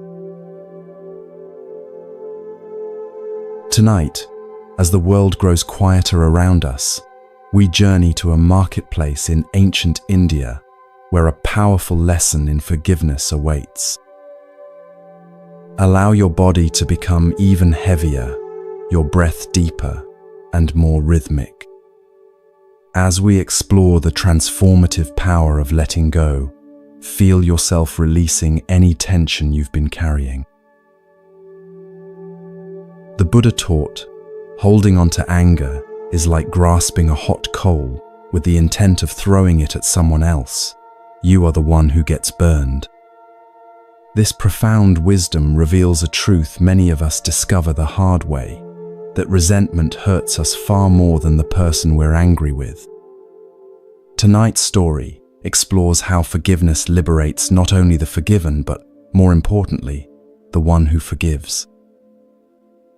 In a vibrant marketplace on the outskirts of Rajagaha, one of the largest cities of ancient India, a crowd had gathered to hear the Buddha speak. People from all walks of life, merchants and farmers, nobles and servants, the wealthy and the struggling, stood together, drawn by the teacher's reputation for profound yet practical wisdom. The Buddha sat serenely beneath the shade of a large banyan tree, his presence radiating a remarkable quality of peace that seemed to create a pocket of stillness in the otherwise bustling marketplace. Those who had gathered closest listened intently as he spoke about finding contentment amid life's inevitable challenges. Among those on the periphery of the crowd stood a merchant named Devadatta, whose face was tight with anger. Unlike the others who had come seeking wisdom, Devadatta had arrived with a very different purpose. For years, he had watched as the Buddha's teachings gained popularity, drawing followers away from traditional beliefs that had financially benefited merchants like himself who sold ritual items and sacrificial offerings. Devadatta had once been respected as a religious authority in his own right, selling not just goods but also interpretations of sacred texts that assured the wealthy their prosperity was evidence of divine favor. The Buddha's emphasis on ethical conduct over ritual and his teaching that inner peace could be attained without expensive offerings directly threatened Devadatta's livelihood and status. As the Buddha's teaching continued, Devadatta pushed his way through the crowd, his anger building with each step. In his mind, this wandering teacher had stolen everything from him: respect, livelihood, purpose. Years of resentment had hardened into hatred that now demanded expression. When he reached the inner circle of listeners, Devadatta stood directly before the Buddha, his body trembling with rage. Without warning, he spat directly in the Buddha's face, a shocking act of disrespect that caused the crowd to gasp and step back. Several of the Buddha's disciples moved to intervene, their faces showing anger at this treatment of their beloved teacher. But the Buddha raised his hand slightly, signaling them to remain calm. The entire marketplace seemed to freeze in that moment, everyone waiting to see how the renowned teacher would respond to such a deliberate insult. The Buddha remained perfectly still. He showed no anger, no offense, no desire to retaliate. With the same hand he had used to signal his disciples, he calmly wiped his face. Then, to everyone's astonishment, he looked at Devadatta with an expression of genuine compassion. "Thank you," the Buddha said softly. These simple words, spoken without a trace of sarcasm or resentment, completely confounded Devadatta. He had expected, perhaps even wanted, anger, retaliation, or public humiliation. This calm acceptance was so unexpected that it momentarily shattered his rage, replacing it with confusion. "Thank me?" he sputtered. "I just spat in your face. Are you so disconnected from normal human feelings that you would thank someone for insulting you?" The Buddha's gentle smile didn't waver. "When someone offers a gift that is declined," he explained, "to whom does the gift belong?"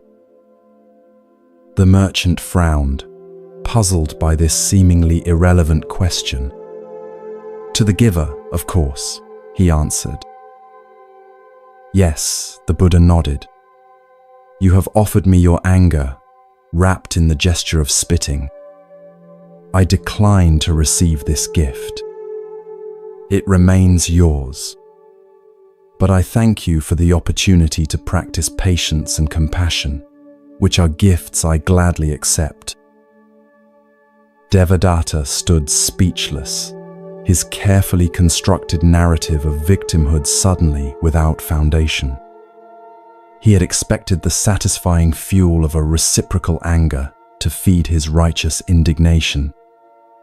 Instead, he found himself holding his own undiminished rage, made more uncomfortable by the contrast with the Buddha's evident peace. The crowd remained silent, witnessing this unexpected exchange. Many had experienced Devadatta's sharp business practices or dismissive attitude toward those he considered beneath him. Some felt a quiet satisfaction, seeing him confronted not with matching anger, but with its opposite, a compassion that revealed the smallness of his attack. You speak in riddles to appear wise, Devadatta finally managed, trying to recover his position. Your teachings have taken food from my children's mouths. You deserve my contempt. The Buddha considered these words thoughtfully. I understand your pain, he said. When ways of living that have supported us for years are threatened, fear naturally arises. But consider this. If your livelihood depends on others remaining in ignorance or fear, perhaps it is time to discover a new path that benefits both yourself and others. There are many ways to earn a living that create value rather than exploit need. Your intelligence and knowledge of sacred texts could be directed toward teaching ethics and wisdom rather than selling false promises.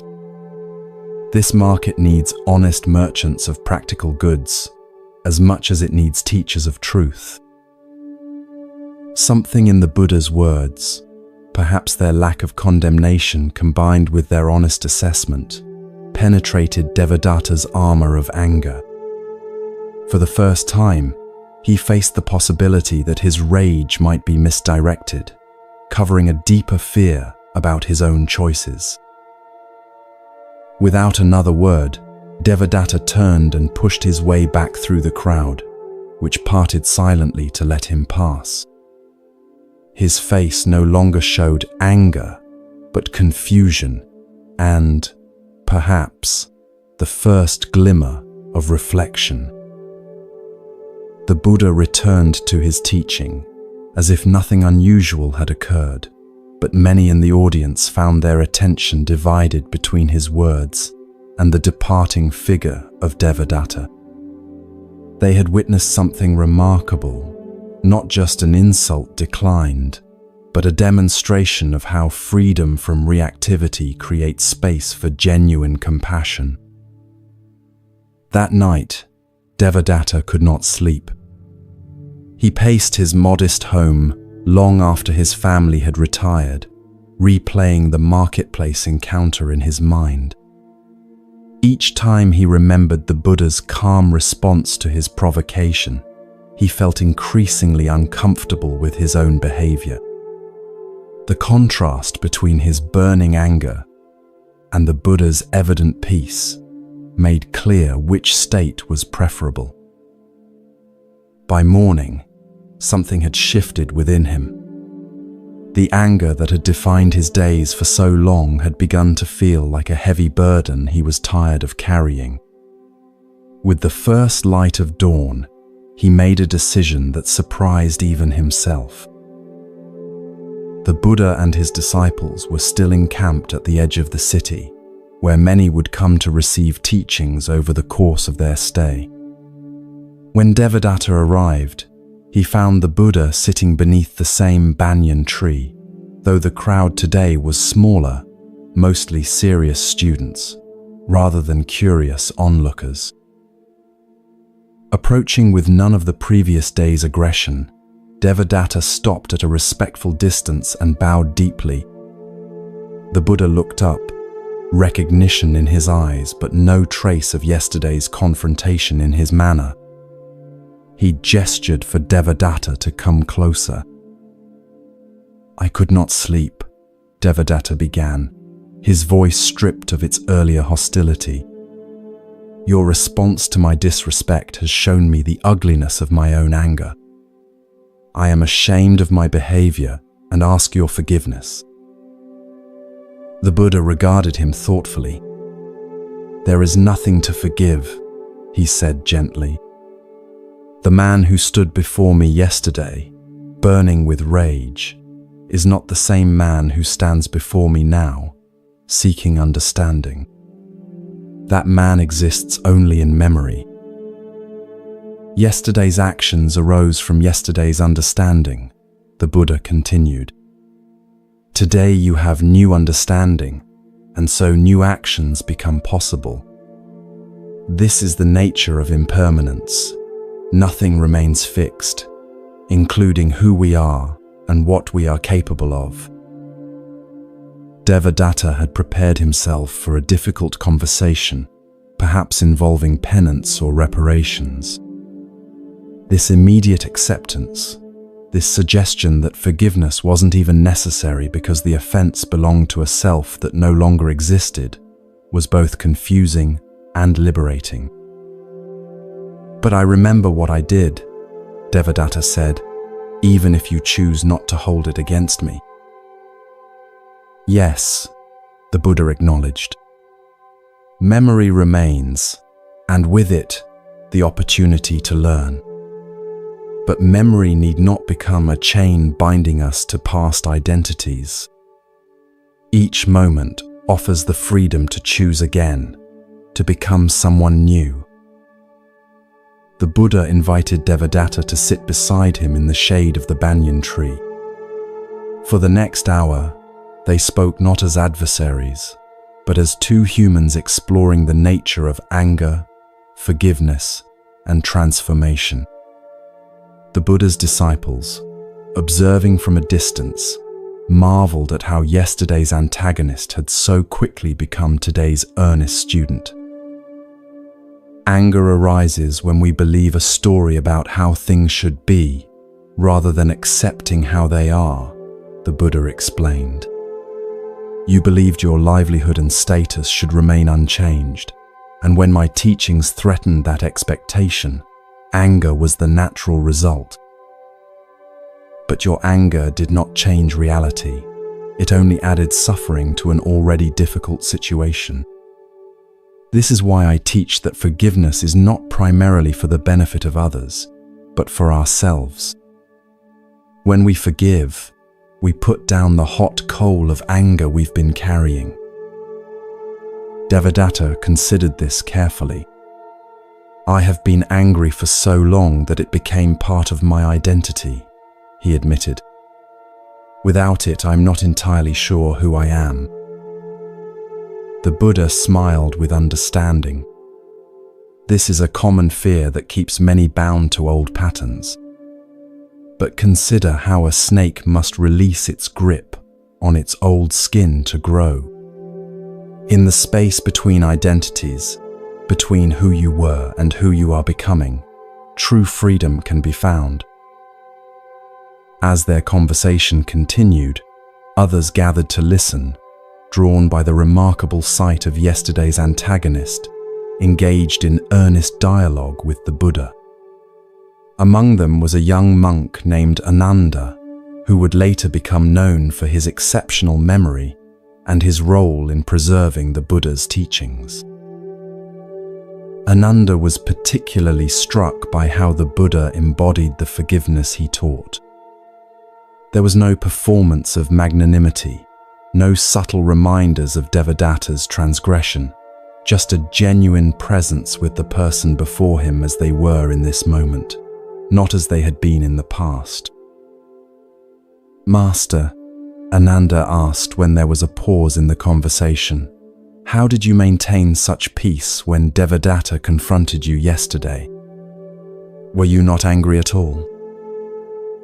The Buddha considered the question thoughtfully.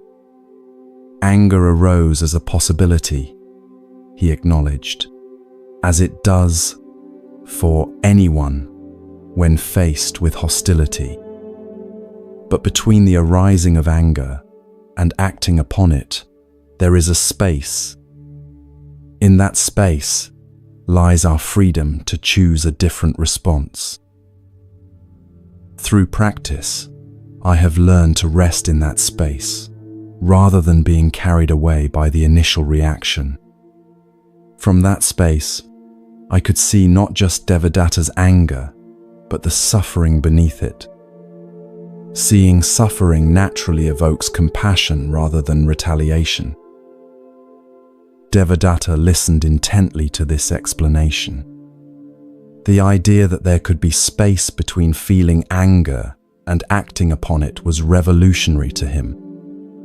His entire life, he had assumed that anger demanded expression, that restraining it would only cause it to intensify.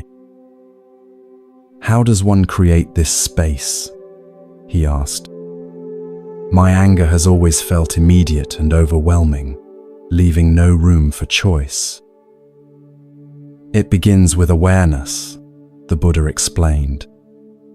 When anger arises, simply noting anger is present creates a small separation between yourself and the emotion. You are not your anger, you are the awareness that notices anger. From this awareness, new possibilities emerge. The breath can be a helpful anchor, he continued. When you feel anger arising, bringing attention to your breathing slows the mind enough to create space for wisdom. In that space, you might ask, will expressing this anger lead to harm or healing? Does it align with who I wish to become? As the day progressed, more people gathered to listen to this unexpected teaching on forgiveness. Many had their own experiences of holding on to resentments that had hardened into bitterness over time. The sight of Devadatta's transformation from hostile opponent to engaged listener in the span of a day offered hope that such burdens could indeed be put down. Toward evening, as the gathering prepared to disperse, Devadatta addressed the Buddha one more time. I came seeking forgiveness, he said, but I'm leaving with something far more valuable, the understanding that I must forgive myself as well. My anger toward you was really anger at my own choices, projected outward. The Buddha nodded, pleased with this insight. Self-forgiveness is often the most difficult kind, yet without it, our forgiveness of others remains incomplete. When we truly forgive ourselves, we create space for genuine transformation. Remember, he added, forgiveness is not a single act, but a practice, something we cultivate day by day, moment by moment.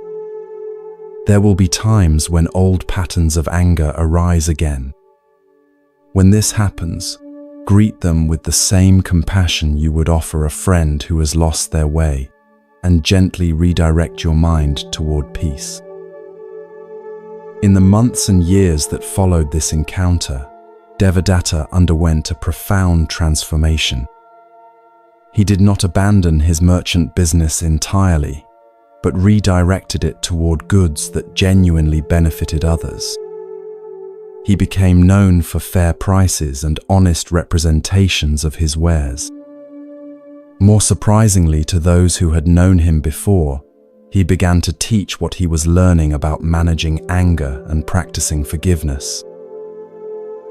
The story of his confrontation with the Buddha and the unexpected response that catalyzed his change spread throughout the region. Many who heard it found the courage to examine their own resentments and consider the possibility of letting them go, not for the benefit of those who had harmed them, but for their own liberation from suffering. Years later, when the Buddha returned to that same marketplace during his travels, Devadatta was among those who came to welcome him.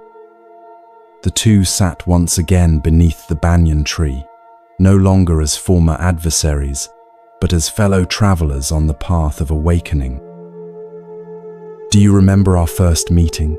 Devadatta asked with a smile that acknowledged how far he had come from that angry day. I remember a man in pain, the Buddha replied simply, and I see before me now a man at peace. Both are temporary conditions. The freedom lies in knowing that neither defines who you truly are. Ananda, who had accompanied the Buddha on this return journey, later recorded this teaching on forgiveness as one of the most powerful demonstrations of the Dharma in action. The transformation of Devadatta became a frequently cited example of how responding to hatred with compassion could create space for genuine change. As the Buddha continued his teaching that day, he offered what would become one of his most quoted insights on forgiveness. Holding on to anger is like grasping a hot coal with the intent of throwing it at someone else. You are the one who gets burned. This vivid image helped many understand that forgiveness is not a gift we give others, but a liberation we offer ourselves. He also taught that, in this world, hatred has never dispelled hatred. Only love dispels hatred. This principle, responding to negativity with its opposite, rather than with more of the same, became a cornerstone of Buddhist practice and a guidepost for those seeking to break cycles of resentment and retaliation in their own lives. As you drift towards sleep, perhaps you too can reflect on the liberating power of forgiveness. Is there someone in your life, perhaps even yourself, who might benefit from the release of a grudge long carried? What burden of resentment might you put down, not for the benefit of the person who harmed you, but for your own peace? Remember the Buddha's wisdom that forgiveness is not about condoning harmful actions or forgetting important lessons. Rather, it's about freeing yourself from the ongoing pain of carrying yesterday's injuries into today's experience. It's about creating space between what happened and who you are now becoming. The Buddha taught, you yourself, as much as anybody in the entire universe, deserve your love and affection. This includes the gift of forgiveness, the setting down of burdens too heavy to carry into the future you wish to create.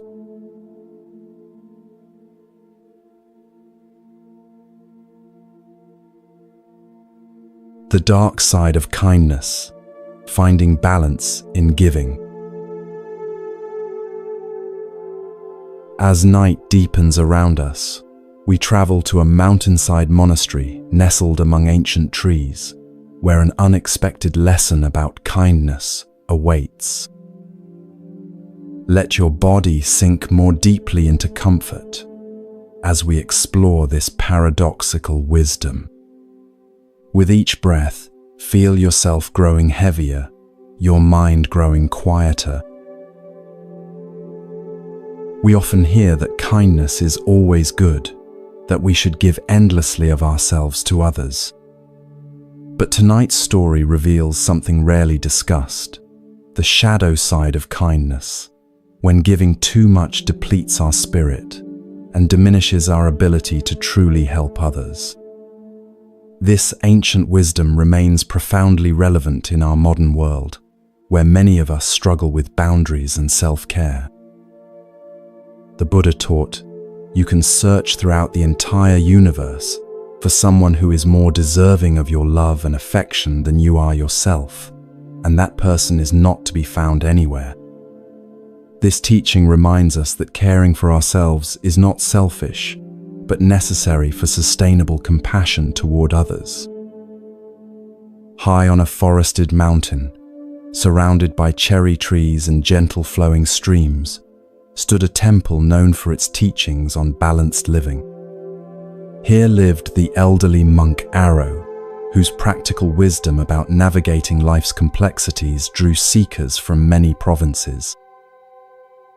One spring morning, as cherry blossoms drifted like pink snow around the temple grounds, a young woman named Kiara arrived. Her face, though beautiful, carried shadows of exhaustion and disappointment. She had traveled for 5 days from her village, seeking wisdom about a persistent problem that left her feeling increasingly empty. After being welcomed and offered tea to refresh herself after her journey, Kiara was invited to speak with Master Arrow in the temple garden.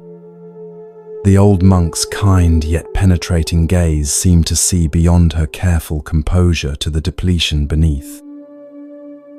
Master Arrow, Kiara began, her voice soft yet determined, I've come because something in my life feels deeply wrong, though I can't understand what it is. I've always been kind and generous, the person everyone in my village comes to for help, for listening, for support. I give everything I can to others, yet I feel increasingly hollow, as if something essential is being drained from me. She paused, struggling to articulate her confusion. I was taught that kindness brings joy to the giver as well as the receiver. If that's true, why do I feel so depleted? Have I not been kind enough? Or is there something wrong with how I'm practicing kindness? Arrow studied her thoughtfully, noting the tension in her shoulders and the way her hands clutched her teacup, as if seeking warmth from its simple clay form. He recognized in her the common pattern of someone who had given far beyond their capacity, mistaking depletion for virtue. "Kiara," he said gently, "before I answer, may I ask you a question? When was the last time you did something solely for your own joy, with no thought of helping others?" The young woman looked startled, almost guilty, as if he had suggested something improper. She thought for a long moment. I can't remember," she finally admitted. "There's always someone who needs help in the village. It would feel selfish to pursue my own interests when others are suffering." Arrow nodded, his suspicion confirmed. "Let me share a story that has been passed down through generations," he said, gesturing for her to follow him deeper into the garden.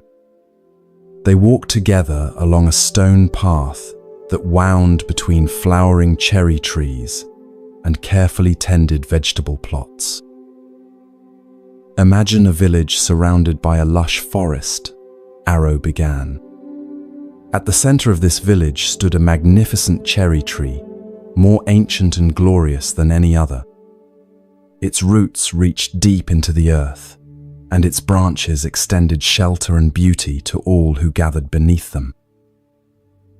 This tree was considered sacred by the villagers. Not only did it provide beauty and shade, but its fruits were exceptionally sweet and nourishing. The villagers believed that the prosperity of their community was directly connected to the health of this great tree. They stopped beside a stone bench, overlooking a small pond where koi fish swam in lazy circles, their orange and white forms creating living patterns in the clear water. Arrow invited Kiara to sit, then continued his story. For generations, the village operated by a principle of balance. They took only what they needed from the tree and the surrounding forest, always giving back through care and cultivation. Each family was responsible for tending the tree for 1 month of the year, ensuring it received proper water, clearing away pests, and treating any signs of disease. This system worked beautifully for many years. The tree flourished, and so did the village. But gradually, things began to change. As the village prospered, some families became more concerned with accumulating wealth than maintaining balance. They took more than their share of fruits, without contributing equally to the tree's care. Other families, seeing this imbalance, tried to compensate by giving even more of their time and energy to the tree's care. Someone must maintain the balance, they reasoned. If others will not do their part, we must do more. At first, this seemed admirable. But over time, these overly generous families began to suffer. Their own gardens were neglected as they spent all their energy on the communal tree. Their children received less attention. Their homes fell into disrepair. In trying to maintain the balance for the entire village, they created a profound imbalance in their own lives. Kiara nodded slowly, a flicker of recognition in her eyes. The parallels to her own situation were becoming clear. Meanwhile, Arrow continued, something unexpected was happening to the tree itself. Despite receiving care from the overly generous families, it began to weaken. Its fruits became less sweet, its leaves less vibrant. The village elders couldn't understand what was happening until a wise woman who lived at the forest's edge offered an insight. "The tree is suffering," she explained, "because the care it receives is out of balance. Some give nothing, creating emptiness. Others give too much, creating dependency. The tree needs balanced, sustainable care from all who benefit from its gifts, not excessive sacrifice from a few."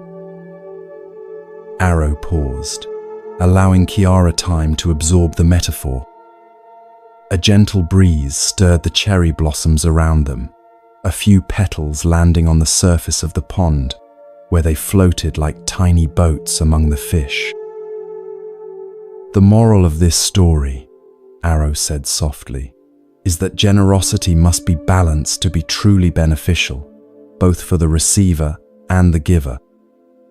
When we give without discernment or boundaries, we not only deplete ourselves, but often create unhealthy dynamics with those around us." "You might think that kindness is always good since it helps maintain well-being," he continued. "However, there is what we might call toxic kindness, a form of giving where we forget ourselves entirely, becoming so focused on others' needs that we disappear into the background of our own lives." Kiara's eyes widened at this concept. No one had ever suggested to her that kindness could have a dark side. In her village, self-sacrifice was consistently praised, especially for women. The more one gave, the more virtuous they were considered. "Think of a parent," Arrow suggested, "who gives everything for their children's well-being to the point of completely neglecting their own health, interests, and dreams. What message does this send to the children? And what happens when that parent inevitably burns out from such unsustainable giving?" "The children learn that self-neglect is virtuous," Kiara replied thoughtfully. "And when the parent burns out, the very people they were trying to help suffer even more from their collapse." "Precisely," Arrow nodded. "The Buddha taught the middle path, avoiding extremes in all aspects of life. This applies to giving as much as to anything else. Sustainable compassion requires that we honor our own needs alongside those of others." They sat in silence for a moment, watching a dragonfly skim across the pond's surface. Kiara seemed to be processing this new perspective, examining her life through a different lens. "There are several ways that excessive kindness becomes harmful," Arrow continued. "First, when we never say no to others' requests, we eventually become resentful, even if we hide it from ourselves. This resentment poisons the very kindness we're trying to offer. Second, when we constantly prioritize others' needs above our own, we teach them that our boundaries don't matter. People come to expect our sacrifice rather than appreciating it as a gift freely given. Third, and perhaps most importantly, excessive self-sacrifice often comes from a place of fear rather than love, fear of rejection, fear of not being needed, fear of confrontation.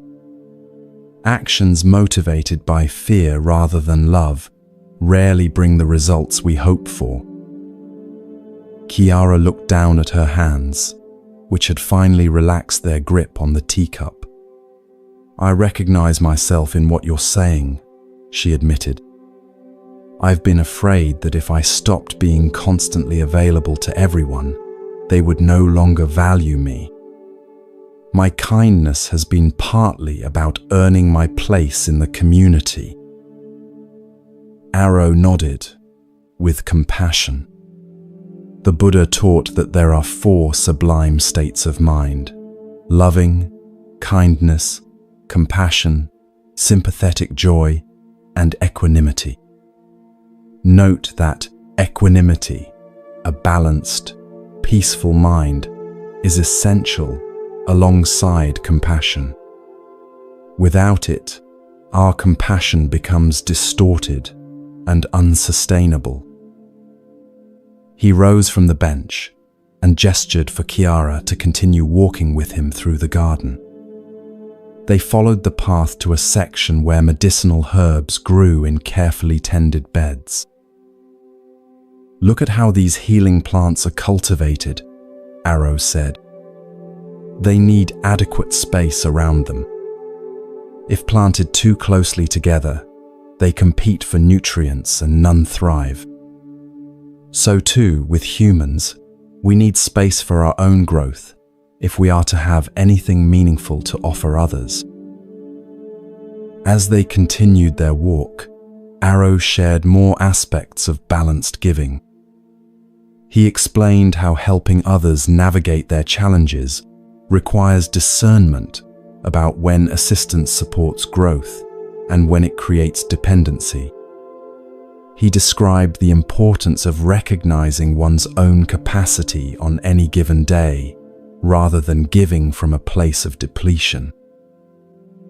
The Buddha taught that we should be islands unto ourselves, Arrow explained. This doesn't mean isolation, but rather developing inner resources so that our well-being isn't entirely dependent on external validation or roles. From this stable inner island, we can reach out to others in genuine service, rather than from need. By midday, they had completed a circuit of the temple grounds and returned to a small pavilion where a simple lunch awaited them. As they ate rice, vegetables, and pickled radishes, Kiara asked the question that had been forming in her mind throughout their conversation. "Master Arrow, how do I find the right balance? How do I continue to be kind without losing myself in the process?" Arrow smiled, pleased with her willingness to explore this nuanced territory. The Buddha offered guidance through what he called the middle way, finding the path between harmful extremes. Let me share some practical approaches to balanced kindness. First, establish clear boundaries. Decide what you can genuinely offer without resentment, and practice communicating these limits clearly and kindly. For example, you might say, "I can listen to you for half an hour this afternoon, and then I need to attend to my own work." Second, release the guilt that often accompanies self-care. Remember that taking care of yourself isn't selfish, it's necessary for sustainable compassion. The Buddha himself took time for rest and solitude, even stepping away from his disciples regularly to replenish his energy. Third, pay attention to motivation. Ask yourself honestly, am I helping because it truly serves this person's highest good, or am I seeking approval, avoiding conflict, or fulfilling an identity as the helpful one? Genuine compassion comes from a clear heart, not from hidden needs. Kiara nodded, absorbing these teachings. She could see how her helping often came from a place of seeking validation rather than from centered compassion. The distinction was subtle but profound. Fourth, Arrow continued, cultivate discernment about when help is truly helpful. Sometimes allowing others to struggle through their challenges builds their capacity more than rescuing them. Ask, am I supporting growth or fostering dependency before jumping in to solve problems for others? Finally, create a list of priorities that includes your own well-being and growth. The Buddha taught that we have duties to ourselves as well as to others. These include developing wisdom, ethical conduct, and inner peace, none of which can be achieved if we're constantly depleted from excessive giving. After lunch, they moved to a quiet meditation hall where afternoon sunlight filtered through paper windows, creating a golden atmosphere conducive to reflection. Here, Arrow guided Kiara through a meditation practice specifically designed to cultivate balanced compassion. Begin by extending kindness to yourself, he instructed. Imagine filling your own cup first, until it naturally overflows to others. This isn't selfish, it's the only sustainable approach to genuine compassion. The meditation began with self-compassion, then gradually expanded to include loved ones, neutral persons, difficult people, and finally all beings. Throughout, Arrow emphasized maintaining equanimity, a balanced heart that offers love without becoming overwhelmed by others' suffering. The Buddha taught that true compassion includes wisdom, Arrow explained after the meditation concluded. It recognizes that each person must walk their own path and learn their own lessons. Our role isn't to take on others' journeys, but to offer support while honoring their autonomy and our own boundaries. As evening approached, painting the mountains in shades of purple and gold, Kiara prepared for her final night at the temple before beginning her journey home the next day. She felt both challenged and liberated by the day's teachings, recognizing for the first time how her pattern of excessive giving had undermined the very joy and connection she sought to create. One last guidance before you depart tomorrow, Arrow offered, as they watched the sunset from the temple porch. Remember that changing patterns of excessive giving often meets resistance from those who have come to expect your sacrifice. Some may try to make you feel selfish for establishing healthy boundaries. When this happens, he continued, recall the tree in our story. By reclaiming balance in your life, you're not becoming less compassionate, you're creating the conditions for genuine, sustainable kindness that truly benefits everyone, including yourself. That evening, in the quiet of her guest room, Kiara reflected on specific changes she would implement upon returning to her village. She would set aside time each day for her own interests, the poetry she had neglected for years, the walks in nature that replenished her spirit. She would practice saying no to requests that exceeded her capacity, offering alternatives rather than automatic self-sacrifice. Most importantly, she would work on releasing the belief that her value depended on how much she gave to others. The Buddha's teaching that each being has inherent worth, not earned through service but intrinsic to existence itself, offered a profound alternative to her lifelong pattern of seeking validation through endless giving. In the months and years that followed her visit to the temple, Kiara gradually transformed her relationship with kindness. Rather than being the person who always said yes, she became known for her thoughtful discernment about where her energy could be most helpful. She learned to give from a place of genuine choice rather than compulsion or fear. Surprisingly to her, the quality of her relationships improved. Those who valued her only for what she could give them naturally drifted away, while deeper connections formed with people who appreciated her authentic presence. The help she did offer became more effective because it came from a place of fullness rather than depletion. Occasionally, Kiara returned to the mountain temple to deepen her understanding with Master Arrow. During one such visit, she shared how the teaching about balanced kindness had transformed not just her relationships with others, but also her relationship with herself. "I've discovered something unexpected," she told Arrow as they walked the same garden path where their first conversation had taken place. "When I give with healthy boundaries and from genuine choice rather than obligation, the giving itself brings me joy. It's entirely different from the depleted feeling I used to mistake for virtue." Arrow smiled, pleased with her discovery. The Buddha taught that actions undertaken with a clear and balanced mind bring happiness to both giver and receiver. What you're experiencing is the natural joy of genuine compassion, very different from the hollow exhaustion of compulsive helping. "I understand now," Kiara said, "that true kindness includes kindness to oneself. It's not a matter of choosing between my needs and others' needs, but of finding the wisdom to honor both."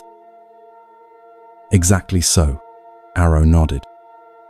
The Buddha expressed this beautifully when he said, "You yourself, as much as anybody in the entire universe, deserve your love and affection." This teaching reminds us that including ourselves in the circle of compassion isn't selfish. It's necessary for the circle to be complete.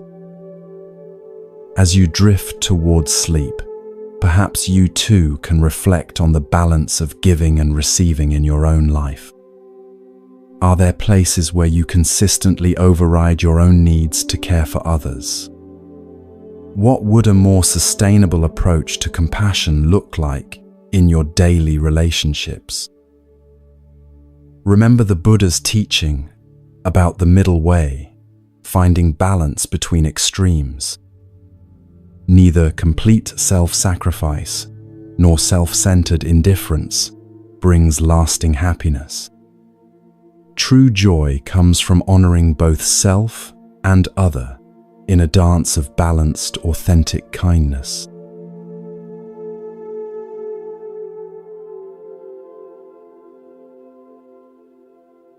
The art of forgiveness, finding freedom through letting go.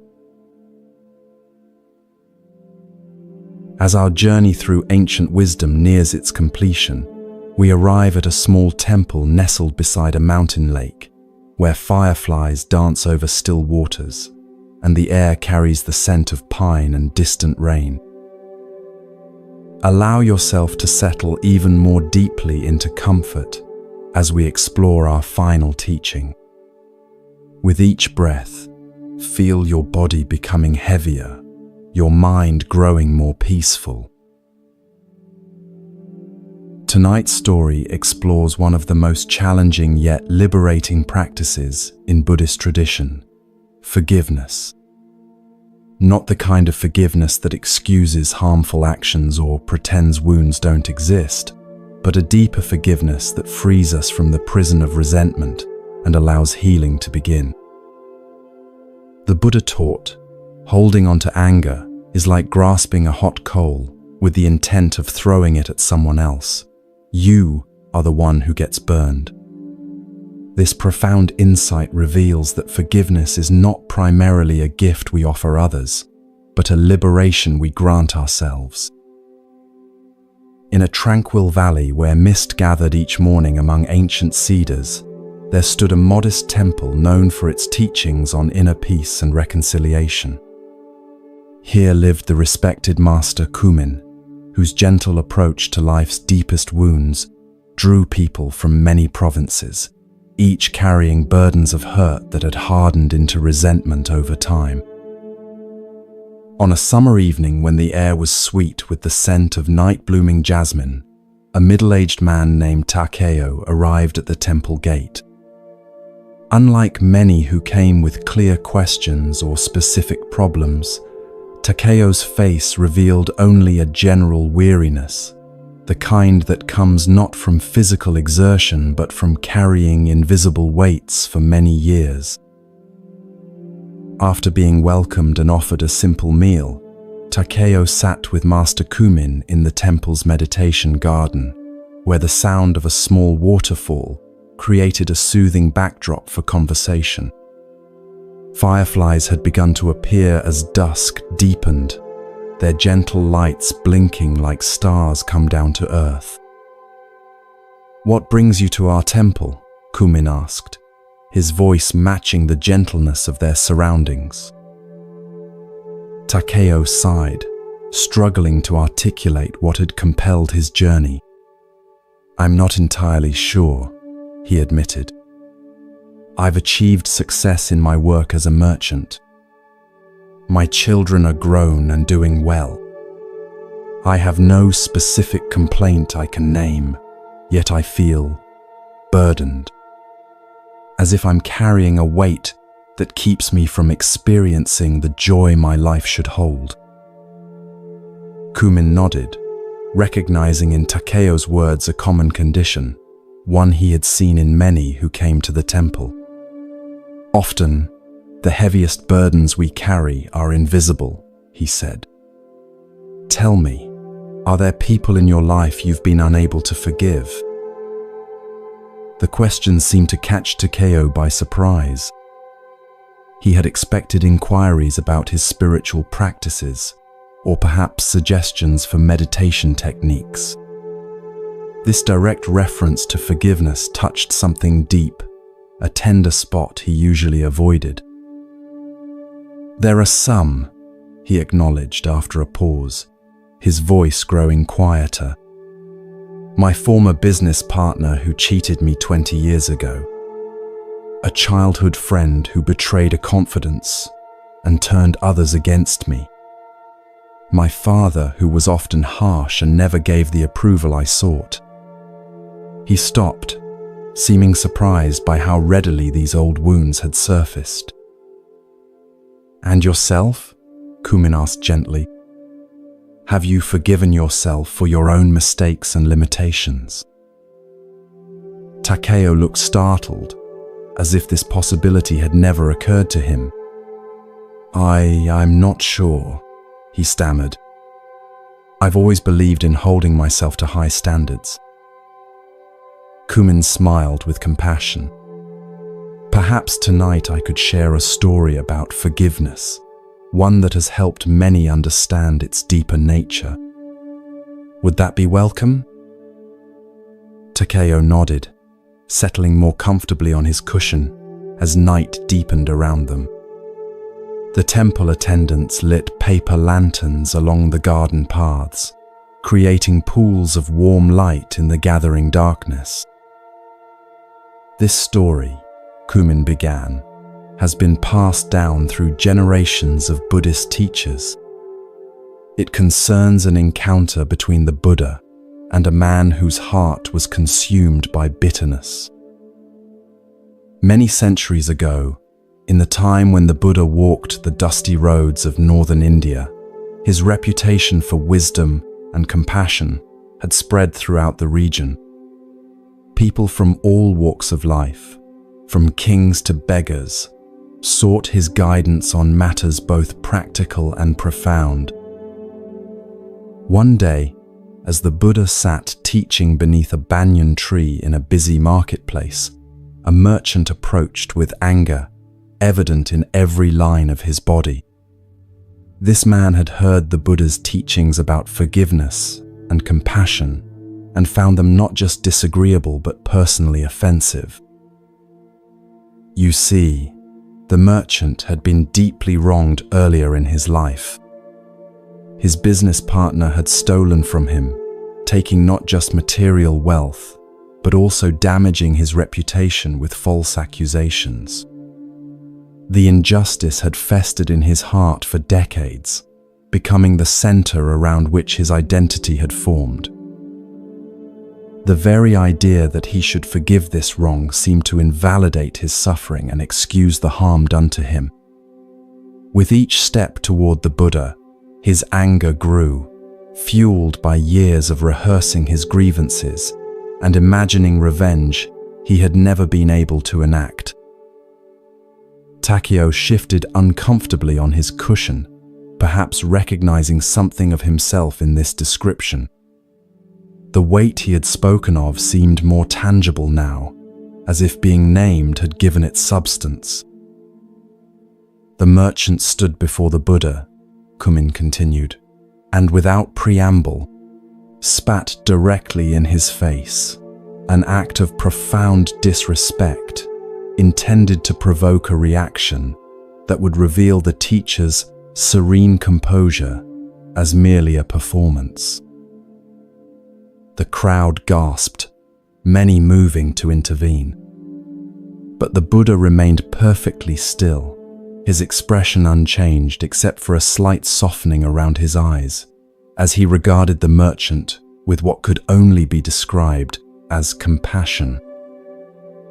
With the same hand that had moments before been gesturing to illustrate a teaching point, he calmly wiped his face. Then, to everyone's astonishment, he looked at the merchant and said simply, "Thank you." The merchant was confounded. "Thank you," he sputtered. "I just spat in your face. Are you mad?" The Buddha's reply came with the same tranquility that had characterized his response to the insult. "You have given me the opportunity to practice patience," he said, "and you have revealed something important." "What could I possibly have revealed except my contempt for you?" the merchant demanded. "You have revealed the prison you live in," the Buddha said gently. "For a man whose heart is free does not need to spit in another's face."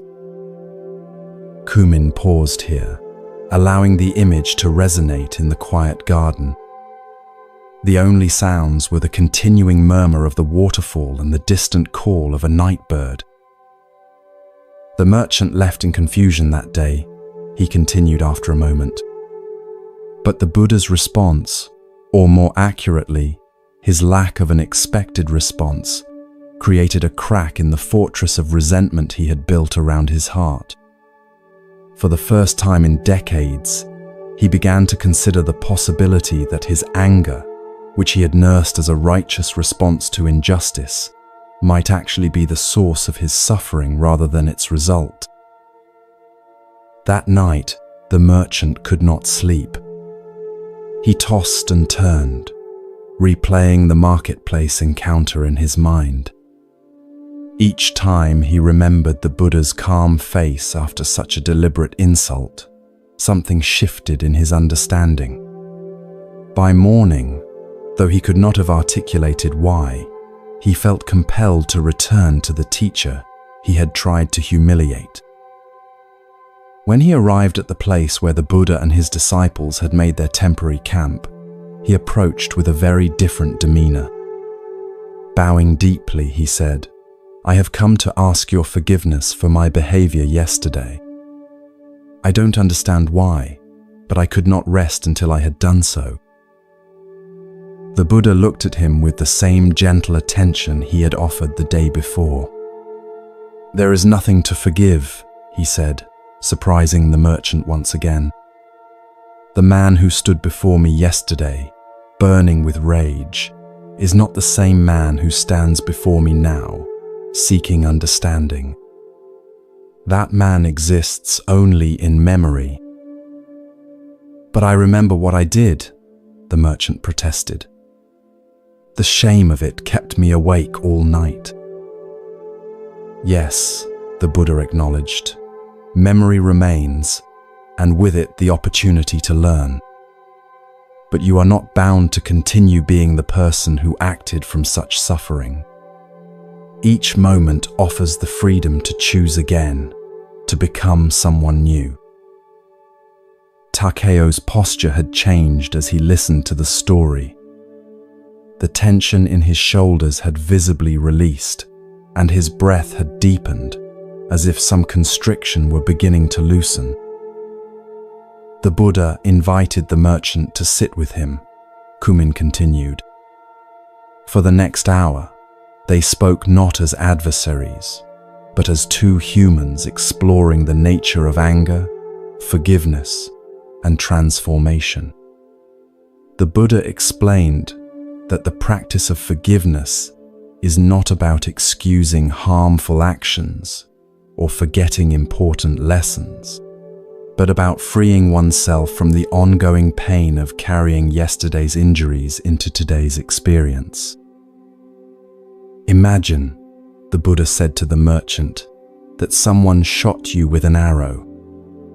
Would you leave the arrow in your flesh, allowing it to continue causing pain long after the archer had gone? Of course not, you would remove it immediately. Yet when someone harms us with words or actions, we often leave the arrow of resentment embedded in our hearts for years, decades, even lifetimes. But removing the arrow doesn't mean the person who shot it shouldn't face consequences, the merchant argued. Justice still matters. Indeed, the Buddha agreed. Forgiveness doesn't mean we abandon discernment or appropriate action. We can still establish boundaries, seek restoration, or even pursue justice through proper channels. But we do so from a mind unclouded by hatred, which is more likely to result in genuine resolution rather than escalating cycles of harm.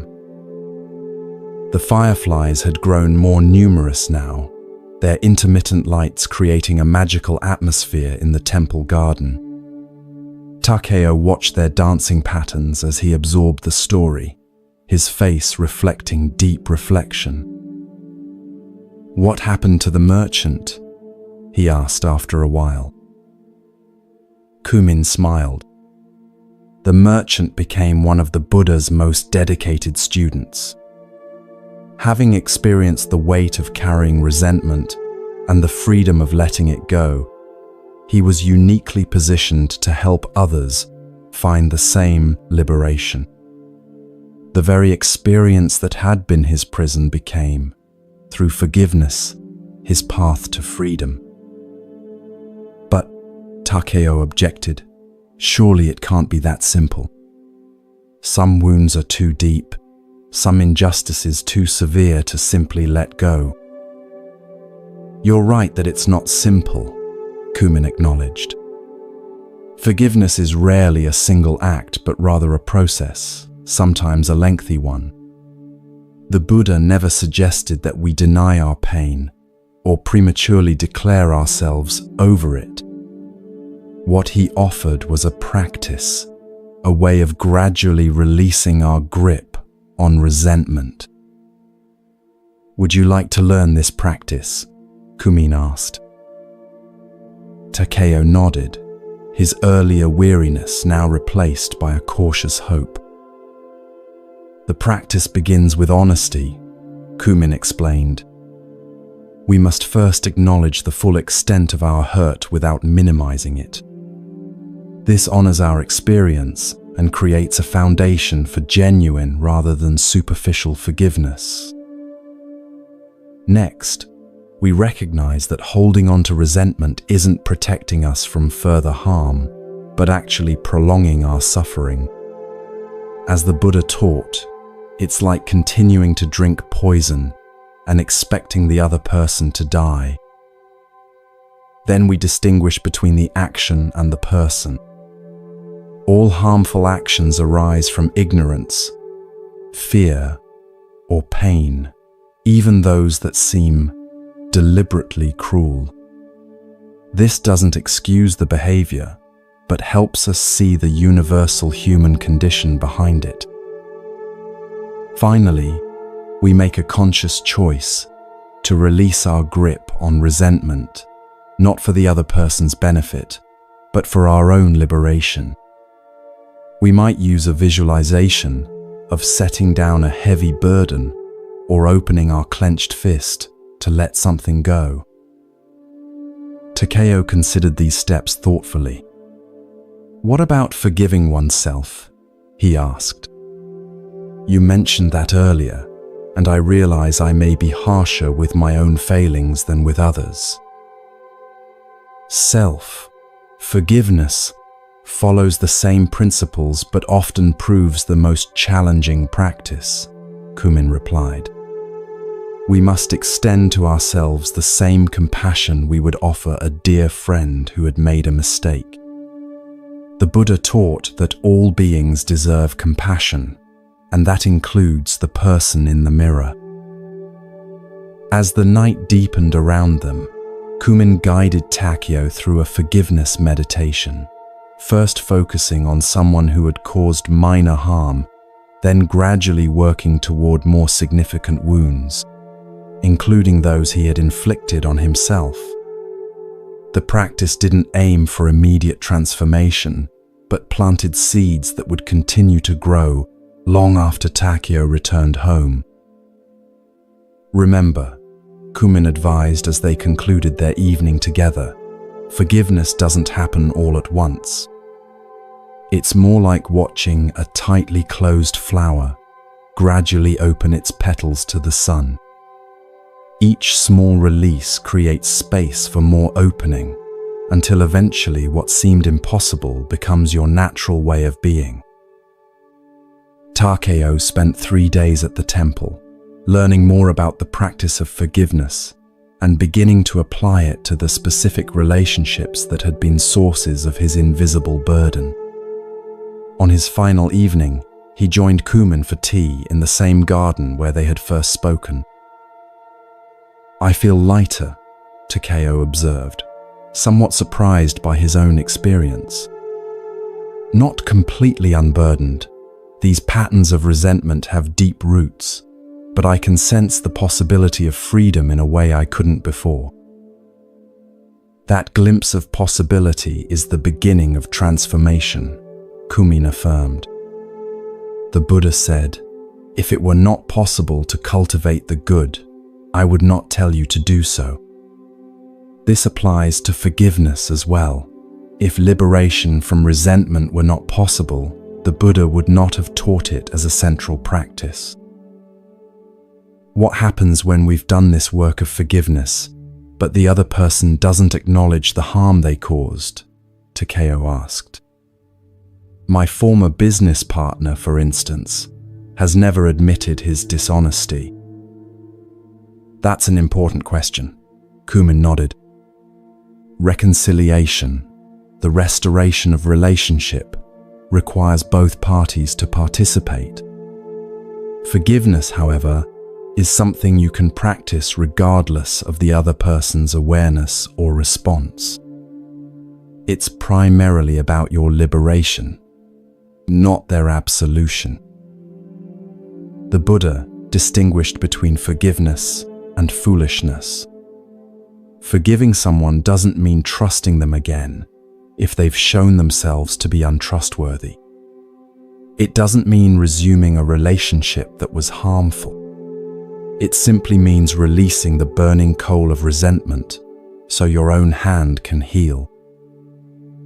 As the moon rose over the temple garden, casting silver light on the small waterfall and the now still surface of the pond, Takeo felt a peace he hadn't experienced in years. The prospect of returning to his busy life no longer seemed like a return to burden, but an opportunity to practice this new understanding in daily interactions. "One final teaching before you depart tomorrow," Kumin offered. "The Buddha said, in the end, only 3 things matter: how much you loved, how gently you lived, and how gracefully you let go of things not meant for you. Forgiveness is the art of letting go with grace, releasing not just others from the prison of your judgment, but yourself from the prison of your resentment. In the months and years that followed his visit to the temple, Takeo gradually transformed his relationship with the past hurts that had become defining features of his internal landscape. The practice wasn't always easy. There were days when old resentments flared up strongly, especially when triggered by new situations that echoed past wounds. But each time this happened, he would return to the practice Kumin had taught him, acknowledging the pain honestly, recognizing that holding on to it only prolonged his suffering, seeing the universal human condition behind harmful actions, and consciously choosing release rather than retention. With each repetition, the process became more natural, requiring less deliberate effort. Most surprisingly to Takeo, the practice of forgiveness began to change not just his relationship with the past, but his experience of the present. He found himself less easily offended, more readily assuming good intentions behind others' actions, and more capable of addressing conflicts directly before they hardened into resentments. His capacity for joy expanded as the energy previously consumed by maintaining grudges became available for appreciation and creativity. The success he had achieved in his merchant business, which once felt hollow despite its material rewards, now brought genuine satisfaction as he focused on how it allowed him to contribute to his community. Occasionally, Takeo returned to the temple to deepen his practice with Master Kumin. During one such visit, he shared a significant development. He had finally had a conversation with his former business partner, not seeking admission of wrongdoing or even apology, but simply to close that chapter with clarity and peace. The meeting wasn't what I expected, Takeo told Kumin as they walked the same garden path where their first conversation had taken place. He still denies any deliberate deception, seeing the situation entirely differently than I do. In the past, this would have reignited all my resentment. But this time, I could see his perspective, not agree with it, but understand how he might genuinely believe his version of events. That's the deeper forgiveness, Kumin nodded approvingly. Not just letting go of anger, but developing the wisdom to see how differently we all experience the same situations. The Buddha taught that we don't see things as they are, but as we are, through the filters of our own past experiences, fears, and desires. The meeting brought closure in a way I hadn't expected, Takeo continued. Not through vindication or apology, but through releasing my need for either. I realized I don't need him to see what happened through my eyes to be at peace with it myself. You've discovered the true freedom of forgiveness, Kumin smiled. As the Buddha taught, hatred never ceases by hatred, but by love alone is healed. This love isn't sentimental or naive. It's the profound recognition of our shared humanity, with all its blindnesses and capabilities for both harm and healing. As you drift towards sleep, perhaps you too can reflect on the liberating power of forgiveness. Are there resentments you've been carrying, perhaps for so long they've become part of your identity? What would it feel like to begin releasing your grip on these old injuries, not for the benefit of those who caused them, but for your own freedom and peace? Remember that forgiveness doesn't mean excusing harmful actions or pretending wounds don't exist. It doesn't mean resuming relationships that were harmful or trusting those who have shown themselves to be untrustworthy. It simply means putting down the burning coal of resentment so your own hand can heal. The Buddha taught, let go of anger, let go of pride. When you are bound by nothing, you go beyond sorrow. This ancient wisdom offers a path to freedom that begins with a single choice, the choice to open your clenched fist and release what no longer serves your happiness.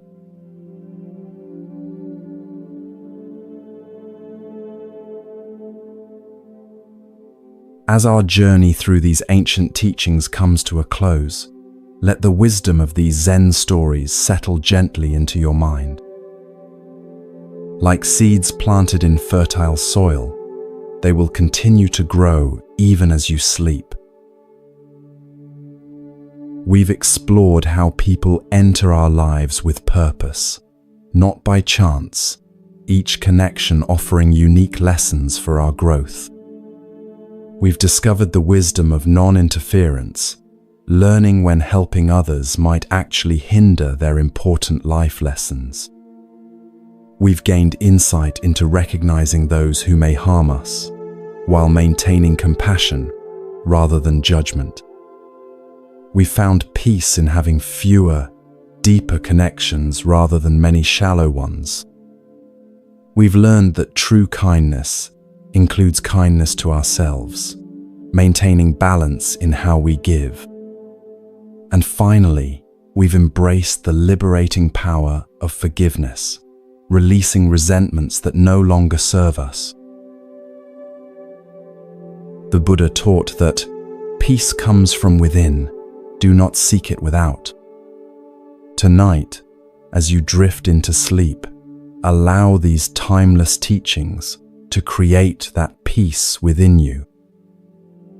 Trust that the connections in your life, whether they bring joy or challenge, are not random, but meaningful threads in the beautiful tapestry of your journey.